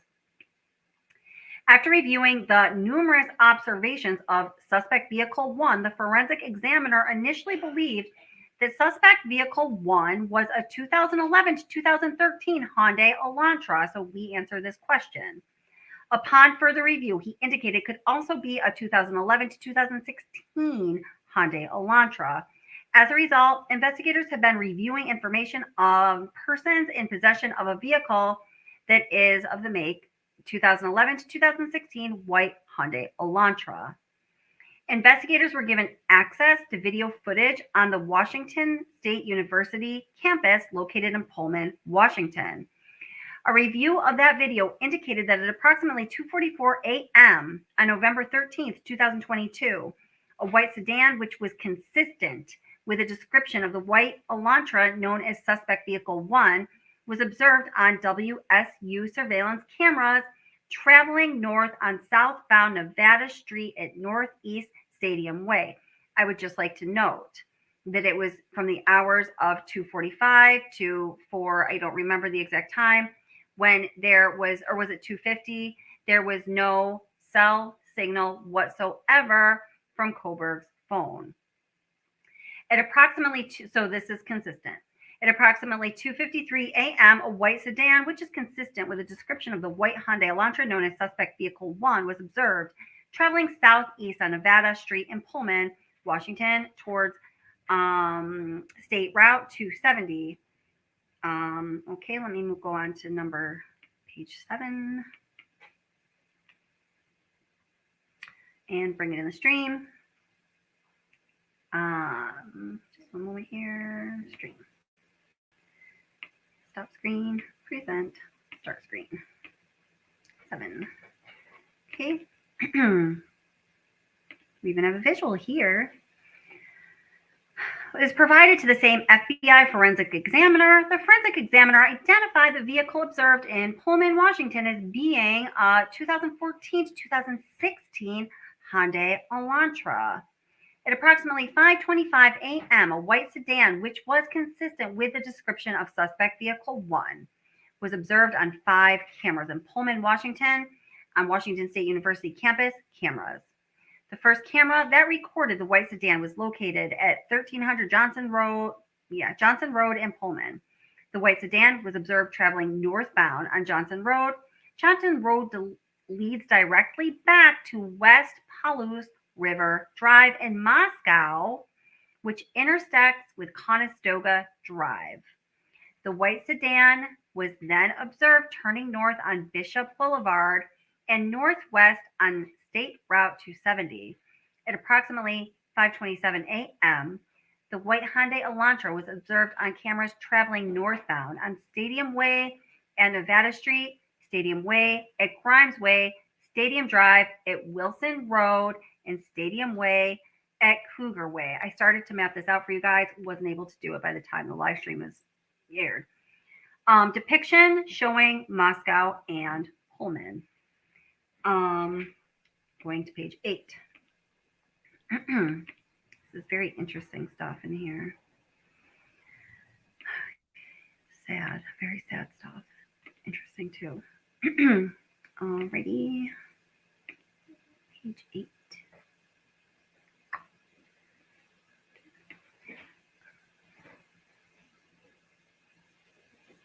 Sorry, I gotta find page 8. There we go. All right. Okay, so there's a legend. It says white Hyundai Elantra leaving Washington State University. White Hyundai Elantra seen returning to Washington State University. And arrows are camera locations. They indicate the direction of the vehicle. It's a kind of complicated little map there. I don't know. On November 25th, 2022, Moscow Police Department asked area law enforcement agencies to be on the lookout for a white Hyundai Elantra in the area. So this is something else that we learned through the PCA. It was on November 25th when Moscow Police Department alerted other authorities to the Hyundai Elantra. And it was on December 7th when they put out the press release asking for the public lookout. On November 29th, 2022, at approximately 12:28 a.m., WSU police officer Daniel Tiengo quarried white Elantras registered at Washington State University. As a result of the query, he located a 2015 white Hyundai Elantra with a Pennsylvania license plate LF28649. So what this tells us is that if not earlier with information they have not yet disclosed in the PCA, because law enforcement or authorities do not need to disclose all of the information they have on a suspect in the PCA, like you have to do in a trial discovery. So you're not withholding exculpatory evidence, which means evidence that would exonerate a suspect. You just have to put enough in a PCA to obtain an arrest warrant for the suspect. So according to this, we at least know that no later than November 29th, law enforcement was on to dude, okay? The vehicle is registered to Bryan Kohberger, hereafter referred to as Kohberger, and who cares where, well, I mean, whatever. Address. It's approximately 3/4 of a mile from the intersection of Stadium Way and Cougar Way. The same day at approximately 12:58 a.m., WSU officer Curtis Whiteman was looking for a white Hyundai Elantra located a 2015 white Hyundai Elantra, and it was near his address. I can't see the bottom of it, but I know it was near his address from what I had read of this a couple times before. Page 9. Let me bring it into the stream for you guys. Everyone awake, go get your coffee. This stuff I think about the car, it's interesting, but I think it's like the kind of more dry of it, but it's almost over. Because we knew kind of a lot of the stuff. All right. Officer Whitman also ran the car and it returned to Kohberger with a Washington tag. I reviewed Kohberger's Washington state driver's license, information, and photograph. The license indicates that Kohberger is a white male, height 6 foot, weight 185 pounds. So at this point, they're really starting to put things together. Additionally, the photograph of Kohberger shows that he has bushy eyebrows, just as Dylan had reported.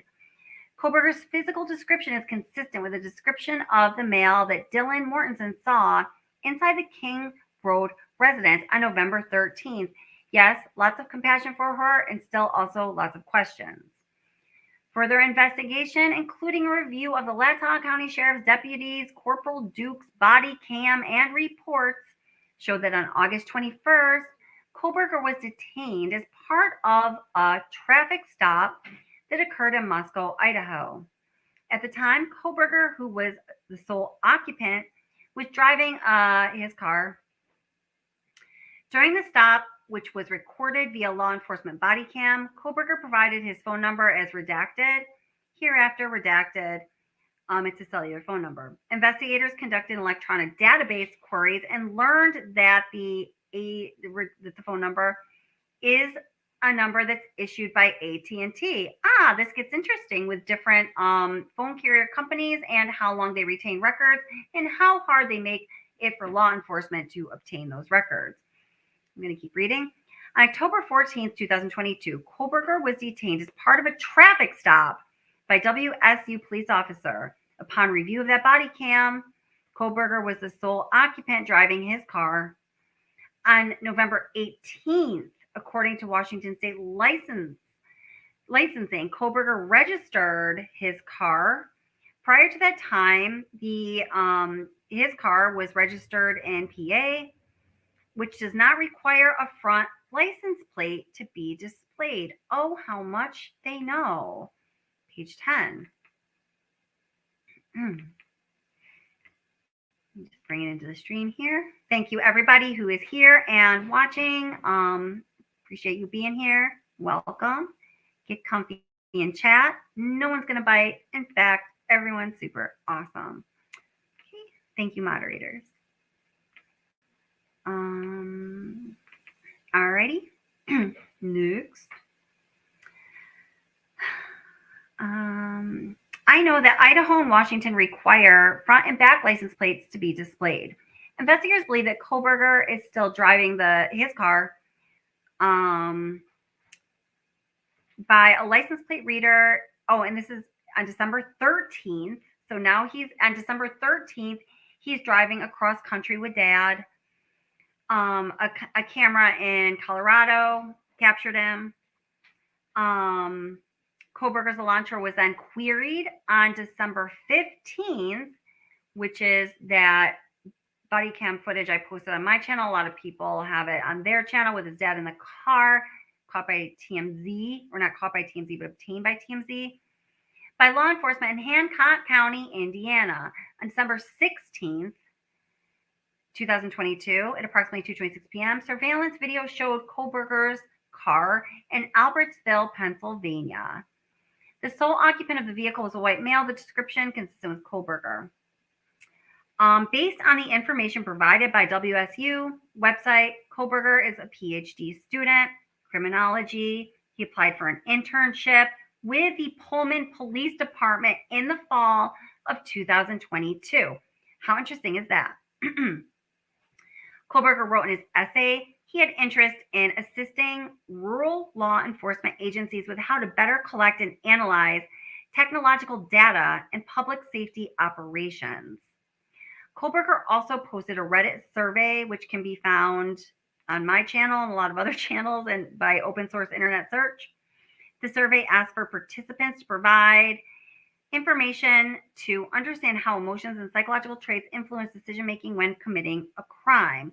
On page 11.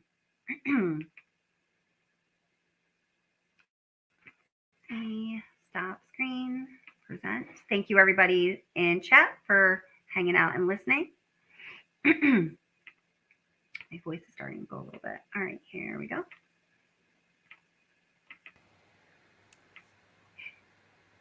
November 13th, between 3 a.m. and 5 a.m., after determining that Kohberger was associated to his car, investigators reviewed these search warrant returns.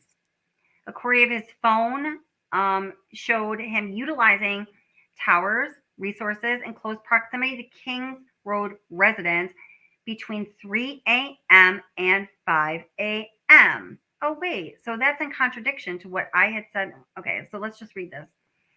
Based on my training experience and conversations with law enforcement officers that specialize in the utilization of cellular telephone records as part of investigation, individuals, oh wait, I remember this, I'm sorry, can either leave their cellular telephone at a different location before committing a crime or turn their cell phone off prior to going to location to commit a crime.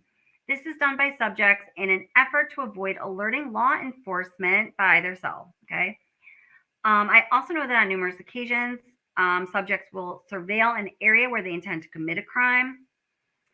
On December 23rd, I applied for and was granted a search warrant for the historical phone records between November 12th at midnight and November 14th at midnight for Kohberger's phone. Next page. This gets kind of interesting here. Stay tuned. Just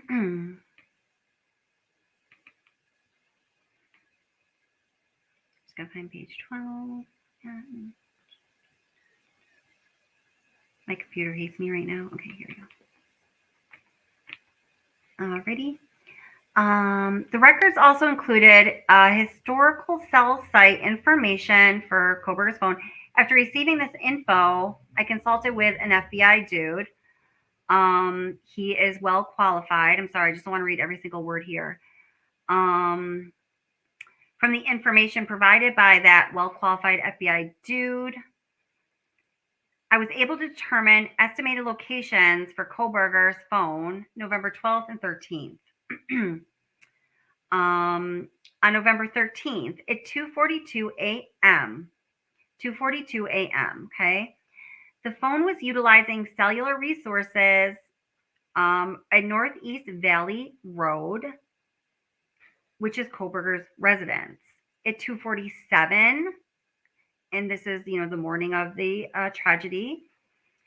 His phone was pinged. I'm just going to start using words we know to save some breath. In a way that was consistent with his car traveling from his house to Moscow, okay? At approximately 2:47 a.m., the phone stops reporting to the network, which is consistent with either the phone being in an area without coverage, which ain't the case, or the phone is turned off. The phone does not report to a network again until 4:48. Okay, so we were right in those times. So from 2:47 to 4:48, his phone was off. You can bet your bottom dollar on that. And let's see. When his phone turned back on at 4:48, it pinged at Highway 95, just south of Moscow, near Blaine, Idaho, north of Genesee, which I looked up earlier is on his pathway home.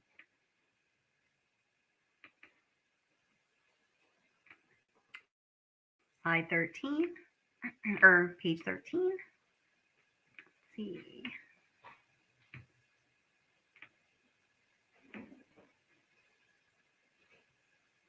Oh, good. I think this is a short one. Huh.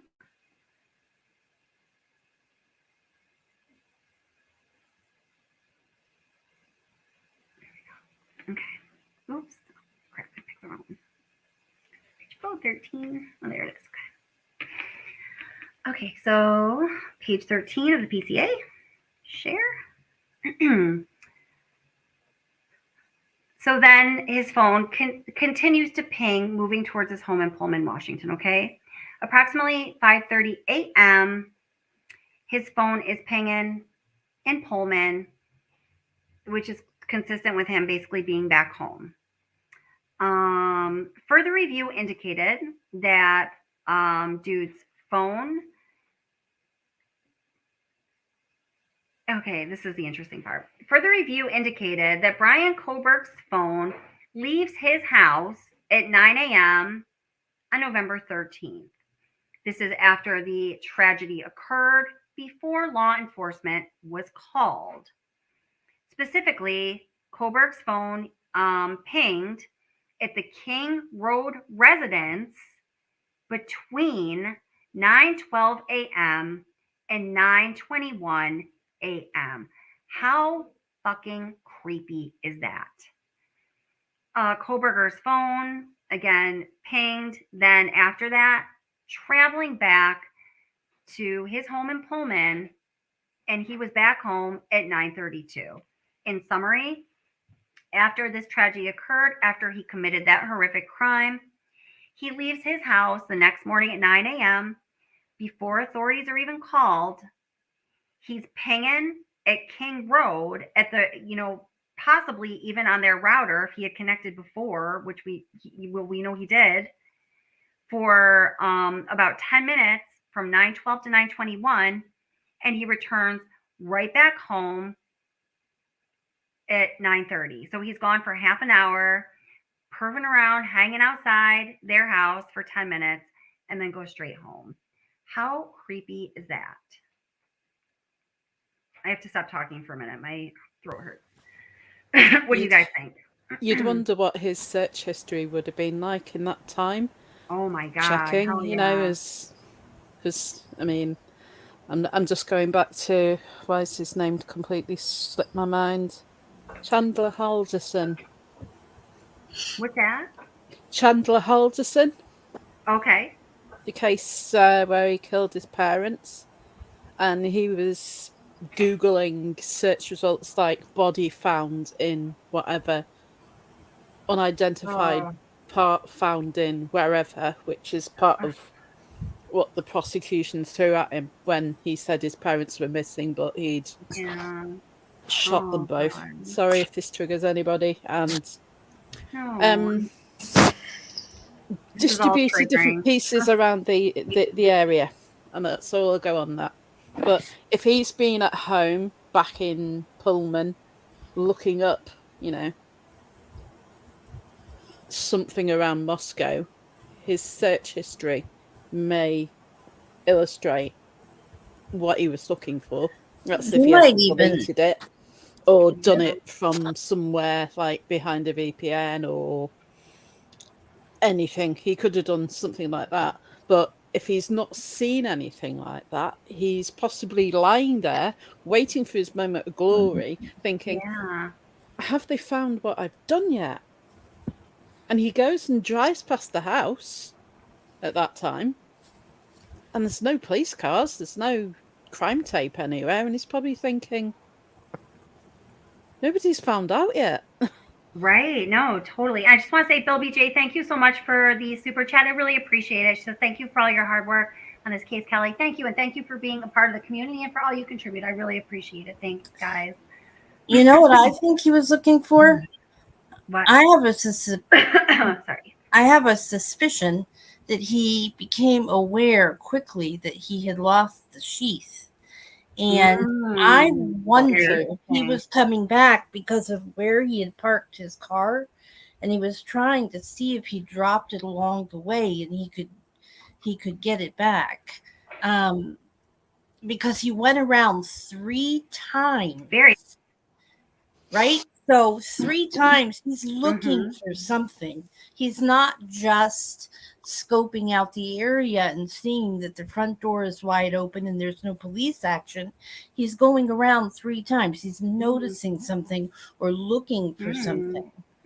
Very possible. I think he was waiting for his show to start so he can actually start watching what he wanted to see. Or possibly a combination of both of those things. You know, he was probably, I mean, just based on his, okay, so as myself with a background in psychology, being a behavioral therapist, like what I have to do at this point, or what I do at this point, is assess his probable state of mind, which is, you know, and I mean, you don't have to be a behavioral therapist to surmise this. Certainly he's probably euphoric. There's probably a high edge of anxiety there. He's probably in kind of a paranoid state of ultra alertness. And he probably, I would imagine, so this is, you know, what, like 6 hours later, he probably is calmed down enough. And I hate to say it like this, but this is just what I believe his mental composition is. He's calmed down enough where he is starting to realize things like, oh shit, I don't have the sheath for the nut, you know, where he's starting to think back and recount his mistakes. So I think both of them are, you know, I think there was an element of both of those things probably in what he was doing. Yeah. I think so too, Kelly. What's that, sweetie? Oh, sorry. Yeah, no, I think so too. I think it could well have been the sheath, but I think the main thing for him would have been that he was interested in, you know, when I think he assumed and expected there would be, you know, already police and it would be busy and Yep. Yeah, and that's what I think, and I think he was probably thinking, oh God, you know, what's going on? This is a bit strange. And just touching on the computer side of it, it will be interesting when we find out what he's been looking at. But it's also, we should also bear in mind that because of his studies, his defence team will definitely say that was all part of his research. You know, if you've been looking at things beforehand. So, oh, sure. Yes. Very good. Yeah. He's got the perfect excuse for anything. Absolutely. Because, you know, defence is going to say, well, of course he was doing those searches because that's of course he does, you know. So, and I do believe that, you know, I think there was, at the very least, he was studying BTK. And yes, you know, so there were, oh, absolutely. And, you know, he didn't just blindly fall into this place. This, you know, he'd been watching them, trolling, stalking, planning. I wouldn't surprise me if he's also got like a little hidey hole of you know, lists, maybe, you know, like Dennis Rader with his project. I think there's going to be some similarities there that we're going to find out. Yeah, Kelly, no, I think your professional opinion on something. We know factually that he has had women in his apartment at odd times of the evening. But what do you think about the potential for him using a knife as a weapon to act out some sort of sexual fantasy that he has. Where do you think that component lies? Is it part of this, would you say, from now okay, so or do you no? mean with the women that were at his home, or relative to this particular The crime? ones that he hurt, using the wife as using the knife as a weapon, and comparing that to the act of sex in a more aggressive, harmful way. Obviously, I'm trying to edit my words. I thank you. YouTube thanks you too. Thank you, YouTube. I wanted to know, I've been wanting to know for a couple of days what you're thinking about. We know that he doesn't maybe fit the incel because he's got women coming over his apartment at odd hours of the night. So, but are they women who are coming over voluntarily, or are they paid company? Exactly. Are they on his He could have been tutoring. So it's odd hours. Well, at 1 hour at 1 a.m. I mean, I can't think of tutoring at 1 a.m. Well, I'm saying like prostitutes. So, Yeah. and I don't know what sex workers. My like graduate programs, I would get, it's possible, but I doubt tutoring. But so what I think about that is, were they women who were coming over willingly, or were they people that he was paying to come over? Because everything that I have heard about his recent interactions with women is that they were very trying, labored, and kind of hostile. I heard one woman talking, now a woman who was a young lady or a girl when she was friends with him in middle school and high school, according to her. And she gave us a very different account of Bryan Kohberger, but this apparently was prior to his, drug use. And it sounds like, flirting with addiction. And at that point, like a lot of people that we've heard talk about him that were close to him, she cut the friendship off. I don't think that he had any, healthy is like a stupid word to use at this point.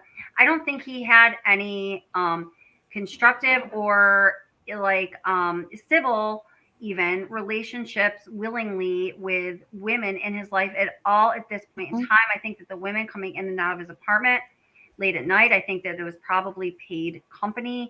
What happened in those interactions, who knows? Maybe he wasn't able to do what he wanted to do with him, and that was even more frustrating with him, which could have, this is one scenario I kind of played out in my mind, which would have led him to committing these crimes in the fashion that you were talking about, in this kind of pseudo, passionate way, we'll say, right? But Kelly, I don't think that these crimes that he committed were sexual. I don't see it. It's kind of quick. Yeah. Yeah. Well, not. No, I just don't see it. Like, for instance, if you look at if we look at BTK, he never had raped or had sex with any of his victims. He was quite happy to sort himself out and masturbate and all the rest of it. But his whole MO was he was, a sexual deviant who was completely, he was a sexual deviant, compulsive, obsessed with anything having to do with a certain act, certain aspect of, sexual deviance, which is but bondage. I don't think that was that Bryan had any sexual thoughts in his mind when he committed those murders that night. I don't think that he had anything, I'm just going to say sensual in his mind necessarily. I think that what I'm leaning, I think that he was acting out rage. Absolutely. Obviously rage, but built up rage. And I think it does have very much to do with the fact that they were women, and they were the women who they were. And, specifically, and I want to be careful of how I say this, because there was nothing wrong with these beautiful young women who were smart and successful and had their entire lives ahead of them and should be enjoying them right now. They have done nothing wrong. It's who they represented in his sick and deranged, rageful mind. And I do absolutely believe that they were targeted. And I think that it was more than it being like a sensual act itself. I think it was more like a frustrated, frustrated, hateful act. Yeah. So I think, in that regard, yes. But I've seen some people comment in chat or, on my videos that this was, this very lustful. It's like this very sensual and the smell. And I don't see that at all. Maybe it's There's because none of to me, that. that's so disgusting. Even with my, background in, working with people of all different kind of psychological makeup, I can't even go there. So Yeah. maybe that's my own limitation, but I honestly, I just don't see it, and we know that he studied, he liked, the serial killers and the games that they played. He very much, I think it was more to do with, like it being his project, like it was he was researching what could he do, what would he be, how was he going to do it. I think the exhilarating part for him was carrying out the act, and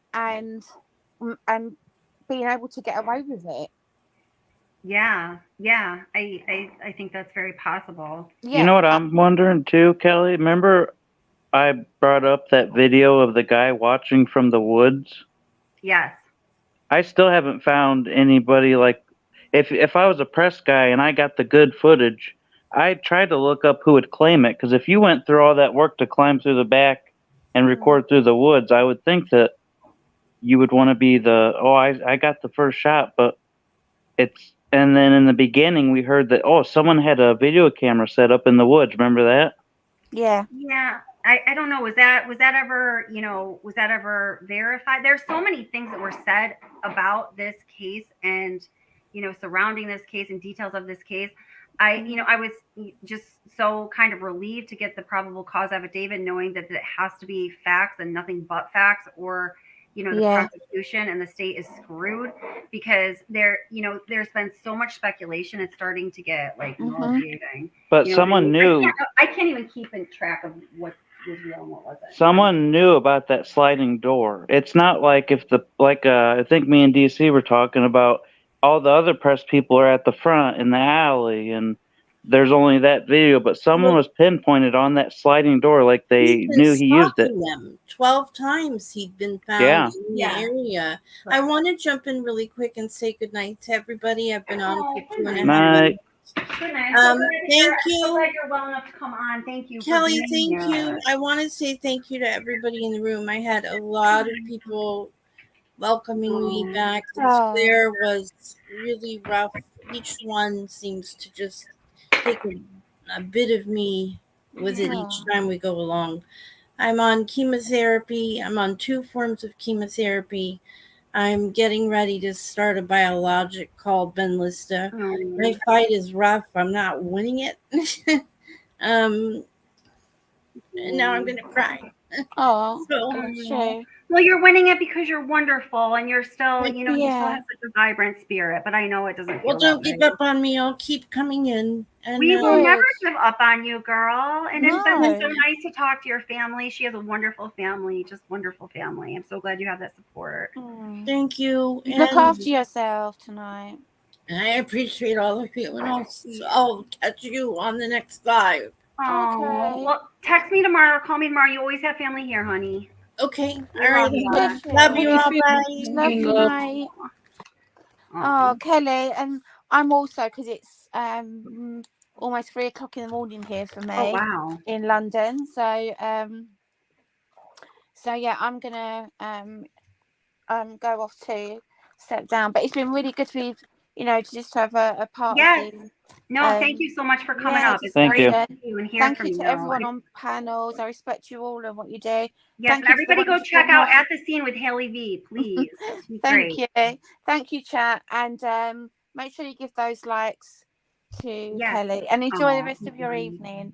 Thank you. You too, darling. Thank you so much for spending your time here. Appreciate it. Awesome. Bye. Bye, sweetheart.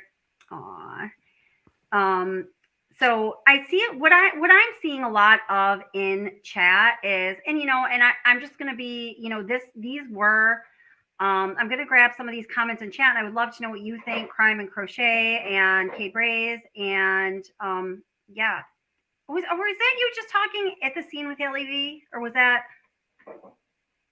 I got you guys. Say again? I'm sorry. I think I got people mixed up. I don't know. Okay, so I would love to know what you guys who are still here anyway think.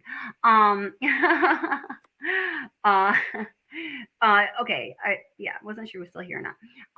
A lot of people in chat are commenting on. Let's see. The fact that the roommate, that specifically Dylan Mortensen, that she saw with, yes, well, Christina Eddy here says, I think everyone's just fascinated by DM's response to the evening. It's not normal response in any way. If she was scared, why didn't she call 911 from the safety of her locked room? So the only thing that I can surmise, Christine Eddy, is that makes me go, okay, well, I get that. And that kind of makes sense. And now I'm not wondering about her anymore, is if her phone was not in her room with her. But I mean, how likely is that? It's possible. But if you're in a household where you've got a lot of people that usually partying, you've got lots of people in and out, you hear noise like the dog bark, and you hear it says that she thought she heard the dog being played with upstairs. And shut a door, and then you hear someone sobbing. Yeah, there's a couple in the house. They might have had a row. You're not necessarily going to knock on the door when you know that her boyfriend's in there with her. And no, but why she didn't call 911 sooner? I mean, she says that she saw the dude in their house and that she was paralyzed with fear. I think that's what people are asking. Well, that's what you'd think, but we could just be reading into that. There's every opportunity for lots of people to be in that house, and once again, somebody going out that she doesn't know, you're not necessarily 100%. And then, sadly, because we know what happened in those rooms, the house went quiet, and she thought, "Oh well, it's okay. Everything's all right. I'll go back to sleep now." But it's one of those things. I don't think until you were actually in that situation and experienced it in the way that she experienced it, that you can make a judgment of whether you would have thought there was something odd or not. Obviously, the guy in the mask coming out, you would have thought, but Yeah, right. I guess we don't know exactly what that was like, but I mean, I will admit, I just that's the one thing that I'm still going about. You said the report has to be accurate. This report. Yes, it has to be. The probable cause affidavit has to be filled with facts. They cannot bullshit about anything, or the arrest itself can be thrown out and he can walk free without even going to trial. So, if the report that we just heard, she went to the door once, she didn't hear nothing, and then she heard something again the second time, and she didn't hear nothing, but the third time she went, she heard crying, or didn't say she heard the thud. It says the camera heard the thud. So she didn't have no reason to suspect that there was something wrong going on besides she heard crying. It didn't say she heard screaming. Well, she saw the creepy ass dude and walking towards her, not running. Walking towards her, and became what was her words? That she was, her exact words were something about being, to the effect of being paralyzed with fear. For some reason, I can't think of the exact phraseology right now, but it was something like that. So it's just it's not that I'm saying her story, it's the report that we're getting that I'm going off of is she had the door open, he walked by her. But then where it goes to about the sliding door, that's what I'm kind of confused. Did she say that she watched him go all the way past her and then turned her head and then watched him go out the sliding door or going towards the sliding door? And well, here, let me go back to exactly what she says here. Yeah. What the report says. Yeah. Yes. What the report says. Let's see. Okay. So froze. Yes. Thank you. Oceans 1111. Yes. Thank you. DM and thank you, Butterfly McCoy. So she used the word froze. Let's see. She didn't know what she was crying, why she was crying. Folks was, I don't know. Folks just went ahead to bed hearing. Oops, I want to read that comment. Yeah. I didn't know. Folks just went ahead onto bed hearing folks weeping around strangers. I don't know where I pay rent, but yeah, I guess that's sort of like how I was feeling. But I mean, I don't want to be too hard on it, but oh, Patricia says, how does the neighbor camera pick up noise inside another house, but the people inside the house didn't hear the same thing? Makes no sense, particularly when we know that they were awake. And I imagine that, like, for example, Dylan didn't go to sleep right after hearing that, I don't know. I've watched a lot of movies, and I've never seen, I don't know about movies. I watch a lot of real crime stuff. I just never heard anybody getting unalived, and all they did was cry. Like, and there's, and she heard the cry, but she didn't hear nothing else.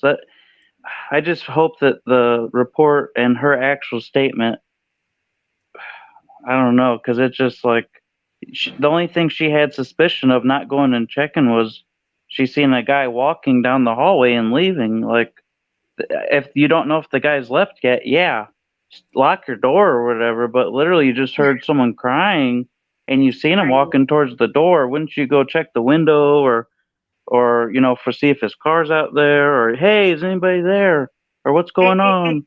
It certainly seems like it, doesn't it? So here, wait. Here, I'm gonna play that part on that the readout that I made because my voice is getting a little weak. Let's see, let me just find it here. Let's see. Where are ya? Where are ya? Where are ya? Okay. I've just seen somebody in chat mention about headphones. Has anyone considered that she just put headphones on because she was? Yeah. That's why she didn't hear anything. Possibly. I mean, but she checked the door 3 times. Yeah, this is true. But after that, put your headphones on.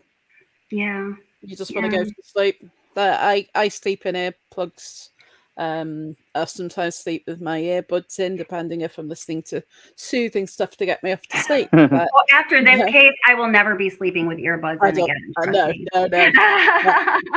I have tinnitus, so I don't have a choice. To the bed I sleep in, so my husband sleeps nearer the door. Oh man. Yeah, it's. Yeah. All right. Here. I don't know. I mean, just going back to what we know from what's been put in the statement, Xana got a DoorDash delivery at 4 a.m. In my opinion, speculation, nothing based on anything.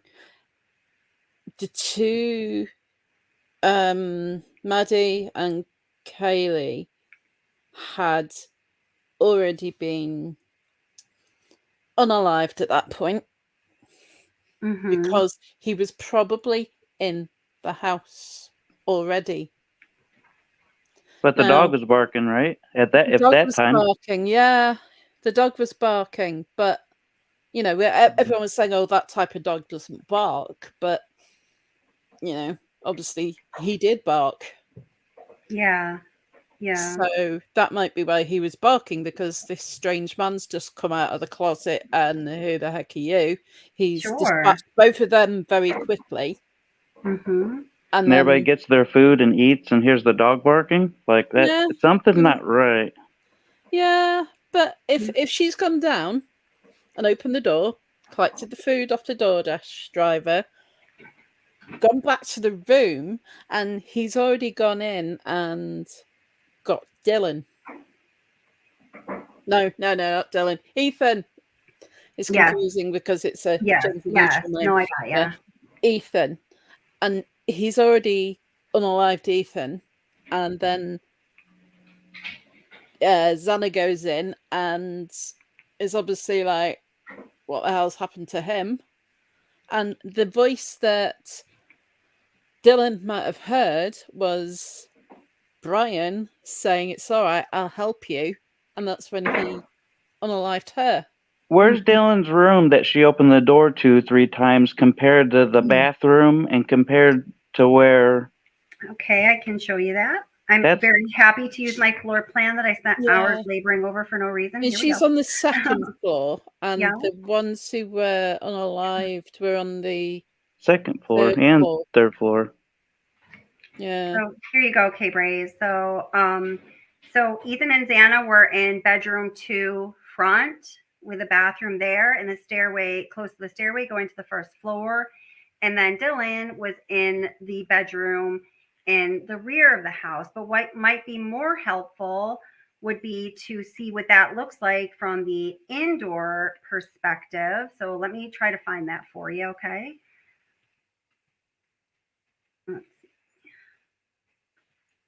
We need to see which way the doors swing open, like where she would have a view, like a flashlight, like visual. And people in the chat are saying all day, oh, she's seen his eyebrows. Was it dark? Was it light? But she didn't see any blood or anything. Like she just looked at his eyebrow. Like I know people go in shock. You might be able to just see that in a profile. He does appear to have rather bushy eyebrows. He does. Yeah, so you could, I think that would be possible to see that in like a profile of a person, you know?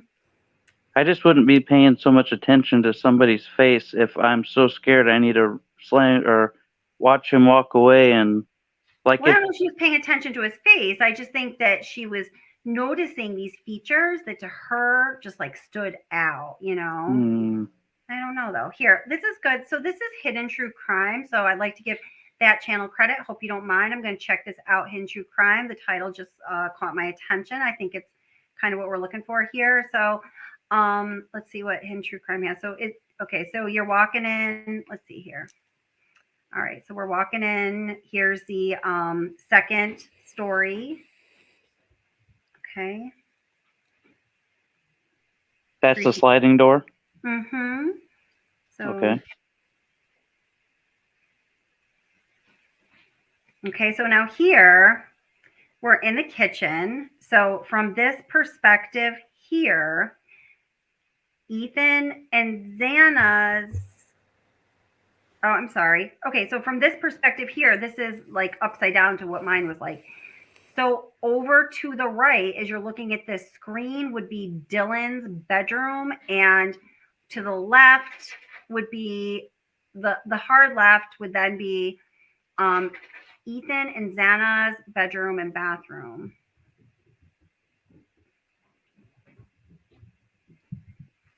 I don't know if I like this 360 view. Sorry, Hidden True Crime, but it's kind of weird for me. Yeah, it's just sort of weird for me. I don't know. Yeah, it's kind of. I don't like it. Yeah, it's not working for me. Here, let me find the one that we looked at before. It was really good. Let's see. Who was that dude?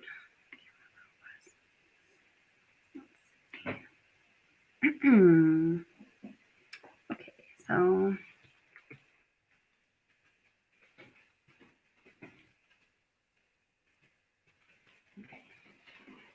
it'll pop right up. Nope, it doesn't, but that's okay. He's gonna come soon. Just see Mel say women pay attention to brows. Yeah, and when you've got a face mask on, you know, if it's a COVID mask, we don't know at this point. If he's wearing that, all you've got to focus on is eyes and the features that you can see. I noticed that a lot during COVID. You find yourself making more eye contact because that's the only feature of a face that you can home in on.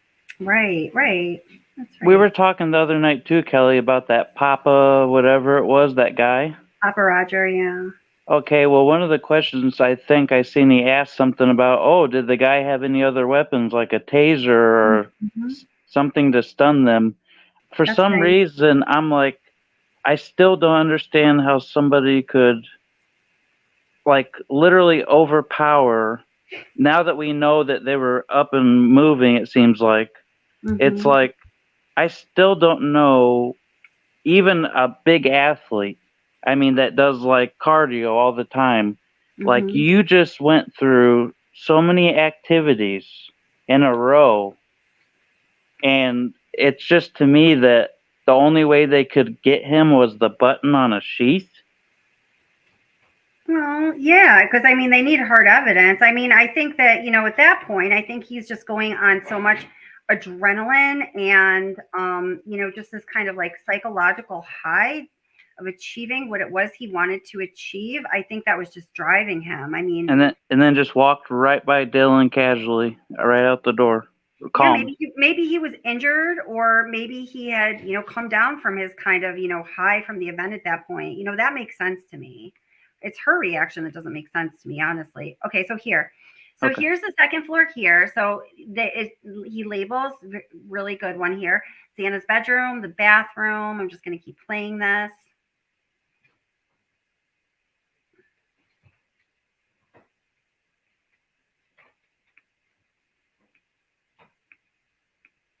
Let's see. It might be the best perspective we're going to get of it. Yeah, it might be. That's all right. Okay, wait, he goes more after this. I think he does.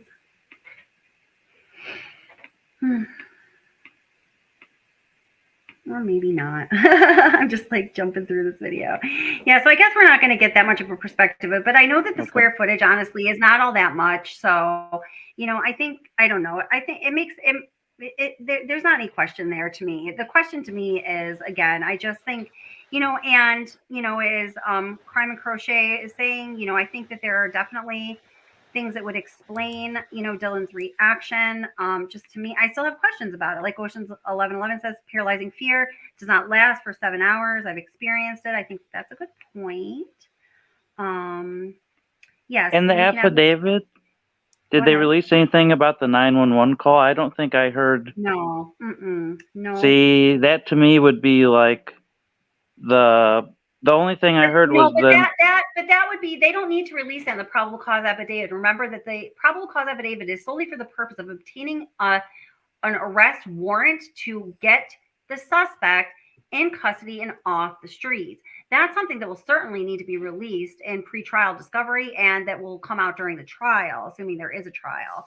But as far as the PCA goes, not really even kind of relevant. I mean, I wish it was, because I'm extremely curious, but I meant towards the facts of clearing, because getting speculation. Even though they caught somebody already, people are speculating about even now the surviving roommates, and it's just like if they would. It said it came off a roommate's phone, but it's like law enforcement's job. If this is not to clear people that we are speculating about, that's on us. We're doing the speculation. People are going to talk. It's human nature. Law enforcement is not concerned about clearing the innocent. If those people want to clear themselves, they can get a PR representative or an attorney if they feel the need. But you know what I'm saying? So wait, Aaron says, I'm not saying DM did anything wrong. It's easy to say what we think we would do, being part. We are not the one who experienced it, but we might have done the same thing if we went into some type of catatonic shock. Sure, absolutely. Pride or Honesty, hello, how you doing, honey? Says speculation. The DoorDash was used as a distraction to get Xana down to the front door so BK could get into the sliding door. Z didn't order it. She was asked to go retrieve it. Yes, speculation, but possible. Gosh. I don't know. I think I've got to wrap up soon, guys. I'm like super tired. I'm kind of like getting a headache. All this like excitement about this. I don't know. I wasn't planning on doing a live stream tonight because I didn't get a whole lot of sleep last night, but I wanted to share what we know of the probable cause affidavit with you guys and see what you guys had to think. And as always, really good thoughts, really good comments, and I super appreciate it. What about that two last things real quick?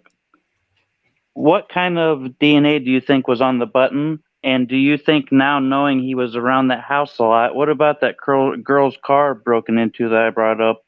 Oh, yeah, absolutely possible. We can put him, near the scene of that crime, can't we? I don't know. I bet law enforcement is certainly looking into it. And I mean, it was definitely, whether it was touch DNA or blood DNA, it was certainly enough DNA and large enough of a sample where law enforcement was able to nail it. But when we watched the video, I speculated something about the person who did it was involved with that, because when you're scoping a place out, you want to see how far the cops actually look into the, certain things, or how long did they stay around, in my opinion. And all the cops did is said, we'll just write a report. They didn't fingerprint, they didn't check cameras. That's the cops said, oh, let's take a picture of the boot print on the seat. Mm-hmm. And they said, we'll write a report, and nothing was taken or whatever. That's all they did. I mean, I think that's a typical law enforcement response, honestly. Okay, and then what about the button? Yeah. What kind of evidence? Like, I don't think if it was blood or something, they wouldn't speculate that, oh, it's some type of DNA was found on the button. Yeah. I mean, I honestly, again, like that's something where, I mean, I guess it'd be interesting to know, like, was he bleeding? Was he injured? But Yeah. I think as long as they got his DNA, as far as law enforcement's concerned, that's what they're concerned about. And Jeff H., thank you for the super chat. And he asked, could it be Ethan who said, it's okay, I'm going to help you? Maybe Ethan came out of the bathroom, found Xana hurt, but hadn't seen Bryan yet. Yeah, that's exactly what I was thinking as well, Jeff H. Yeah, thank you for that. That's how I was putting it together in my head. Yeah. I'm just wondering too, though, now that I'm going to look at the floor plans a little bit, see which way the door opens, but it kind of looks like if Dylan opened her door and looked out to the left, that's where she said that she's seen him coming towards her. And then now we see to the right would be like the kitchen where the sliding door looked like. I don't know. I think it all makes sense. I can't explain it right now. Just Okay. I can't find like I know I don't have the visual to go along with it, but definitely look into it. Let me know what you find. I mean, it might help to make more sense of it. I think it would definitely be helpful. I think is it Gray Hughes Investigates has got a does walkthrough of he? the house Okay. that he's Yeah. done. He's not my That might favorite, help. but he does a good No. job. Yeah. It's just a nice 3D model with a walkthrough. Yeah. Oh, cool. Awesome. So that might help explain to anybody who might want to go and look. Awesome. So let's see. Kay Miller says, this is fair. Would love to hear Kelly and this gentleman, I'm sorry, I don't know his name, discuss, it's not up there. That's why. Just no offense. It's just not up there. Discuss this case in a video, not a live. They're both very objective stances. It doesn't happen. Which lives? Very interesting. Oh, cool. Well, thank you. Yeah. It's always good having Kay Braze up here because he always comes out with some perspectives and some points that my mind doesn't come up with, but I think that's good because it definitely challenges me. Let's see. Butterfly McCoy says, also, might LE be holding some info about the time between the events and the 911 call for the same reason they've so wisely kept the cards close to the chest to make the BK arrest? Very possible. That's absolutely very possible. Oh, hey, Angie, thank you for the super sticker. I really appreciate it, sweetheart. It's always great to have you here. Thank you. Oh, and DC Primetime also says 100%. I think it was Ethan in my mind too. The person who was saying like, that Dylan, said that she heard someone say like, I'll help you. Yeah, that just makes sense to me. So, thank you, Bill BJ. Thank you again. Thank you so much. I appreciate you guys so very much. So, yeah. So I'm planning on going live tomorrow night. That's what I was planning on doing all week, but then this came out tonight. So, of course, I wanted to get out, hear what you guys had to say about it, and share with you whatever I had. Jeannie Ramsey, see, I'm losing my voice. Jeannie Ramsey says, some people have been asking about the 911 call. When I applied, I was told no, it's part of an active, therefore protected investigation. You mean through a FOIA act? Yeah, we like all points of view. I feel that way too, honey bun. Oh, okay. Thank you, Rosie. Thank you very much. I will definitely check it out. Yeah. He's kind of like a mean guy with a mean channel, mean people on his channel, but he's very good at what he does in that regard. So, hey, that's good. So, thanks. Thanks, American Princess. So, Crime and Crochet and Kay Braze, thank you so much for being here. I really very, very much appreciate you guys. And at the scene with Haley V, also thank you so much. And Yarn and Mittens, we love you, darling. So happy that you are well. and that you came up here. Am I missing anyone else that was up here? I feel like oh, Honey Bun, I know you tried to come up, but you were like en route. So thank you for trying, and I'm just glad that you're here in chat. So, thank you. Thank everybody. Most welcome. Yeah. I've been doing what I do best, criming and crocheting at the same time. So there you go. Awesome. I love well, that. I do. love that. I work with some people who like, when they're just, they'll be like talking to like our students in the hall. There's two women, they like crochet. I'm like, you guys are so freaking talented. I'm drawing right now. Good. We all do our thing while we're listening. That's awesome. That's right.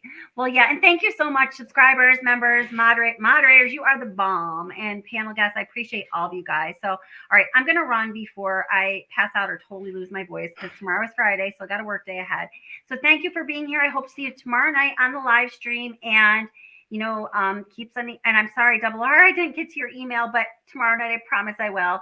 And keep sending information. We want to continue to hear what you think, and thank you guys so very much for being here. You're most welcome. I need to cut you off. Thank you so much, guys. Take care. Have a good night. Oh, and everyone, please be safe.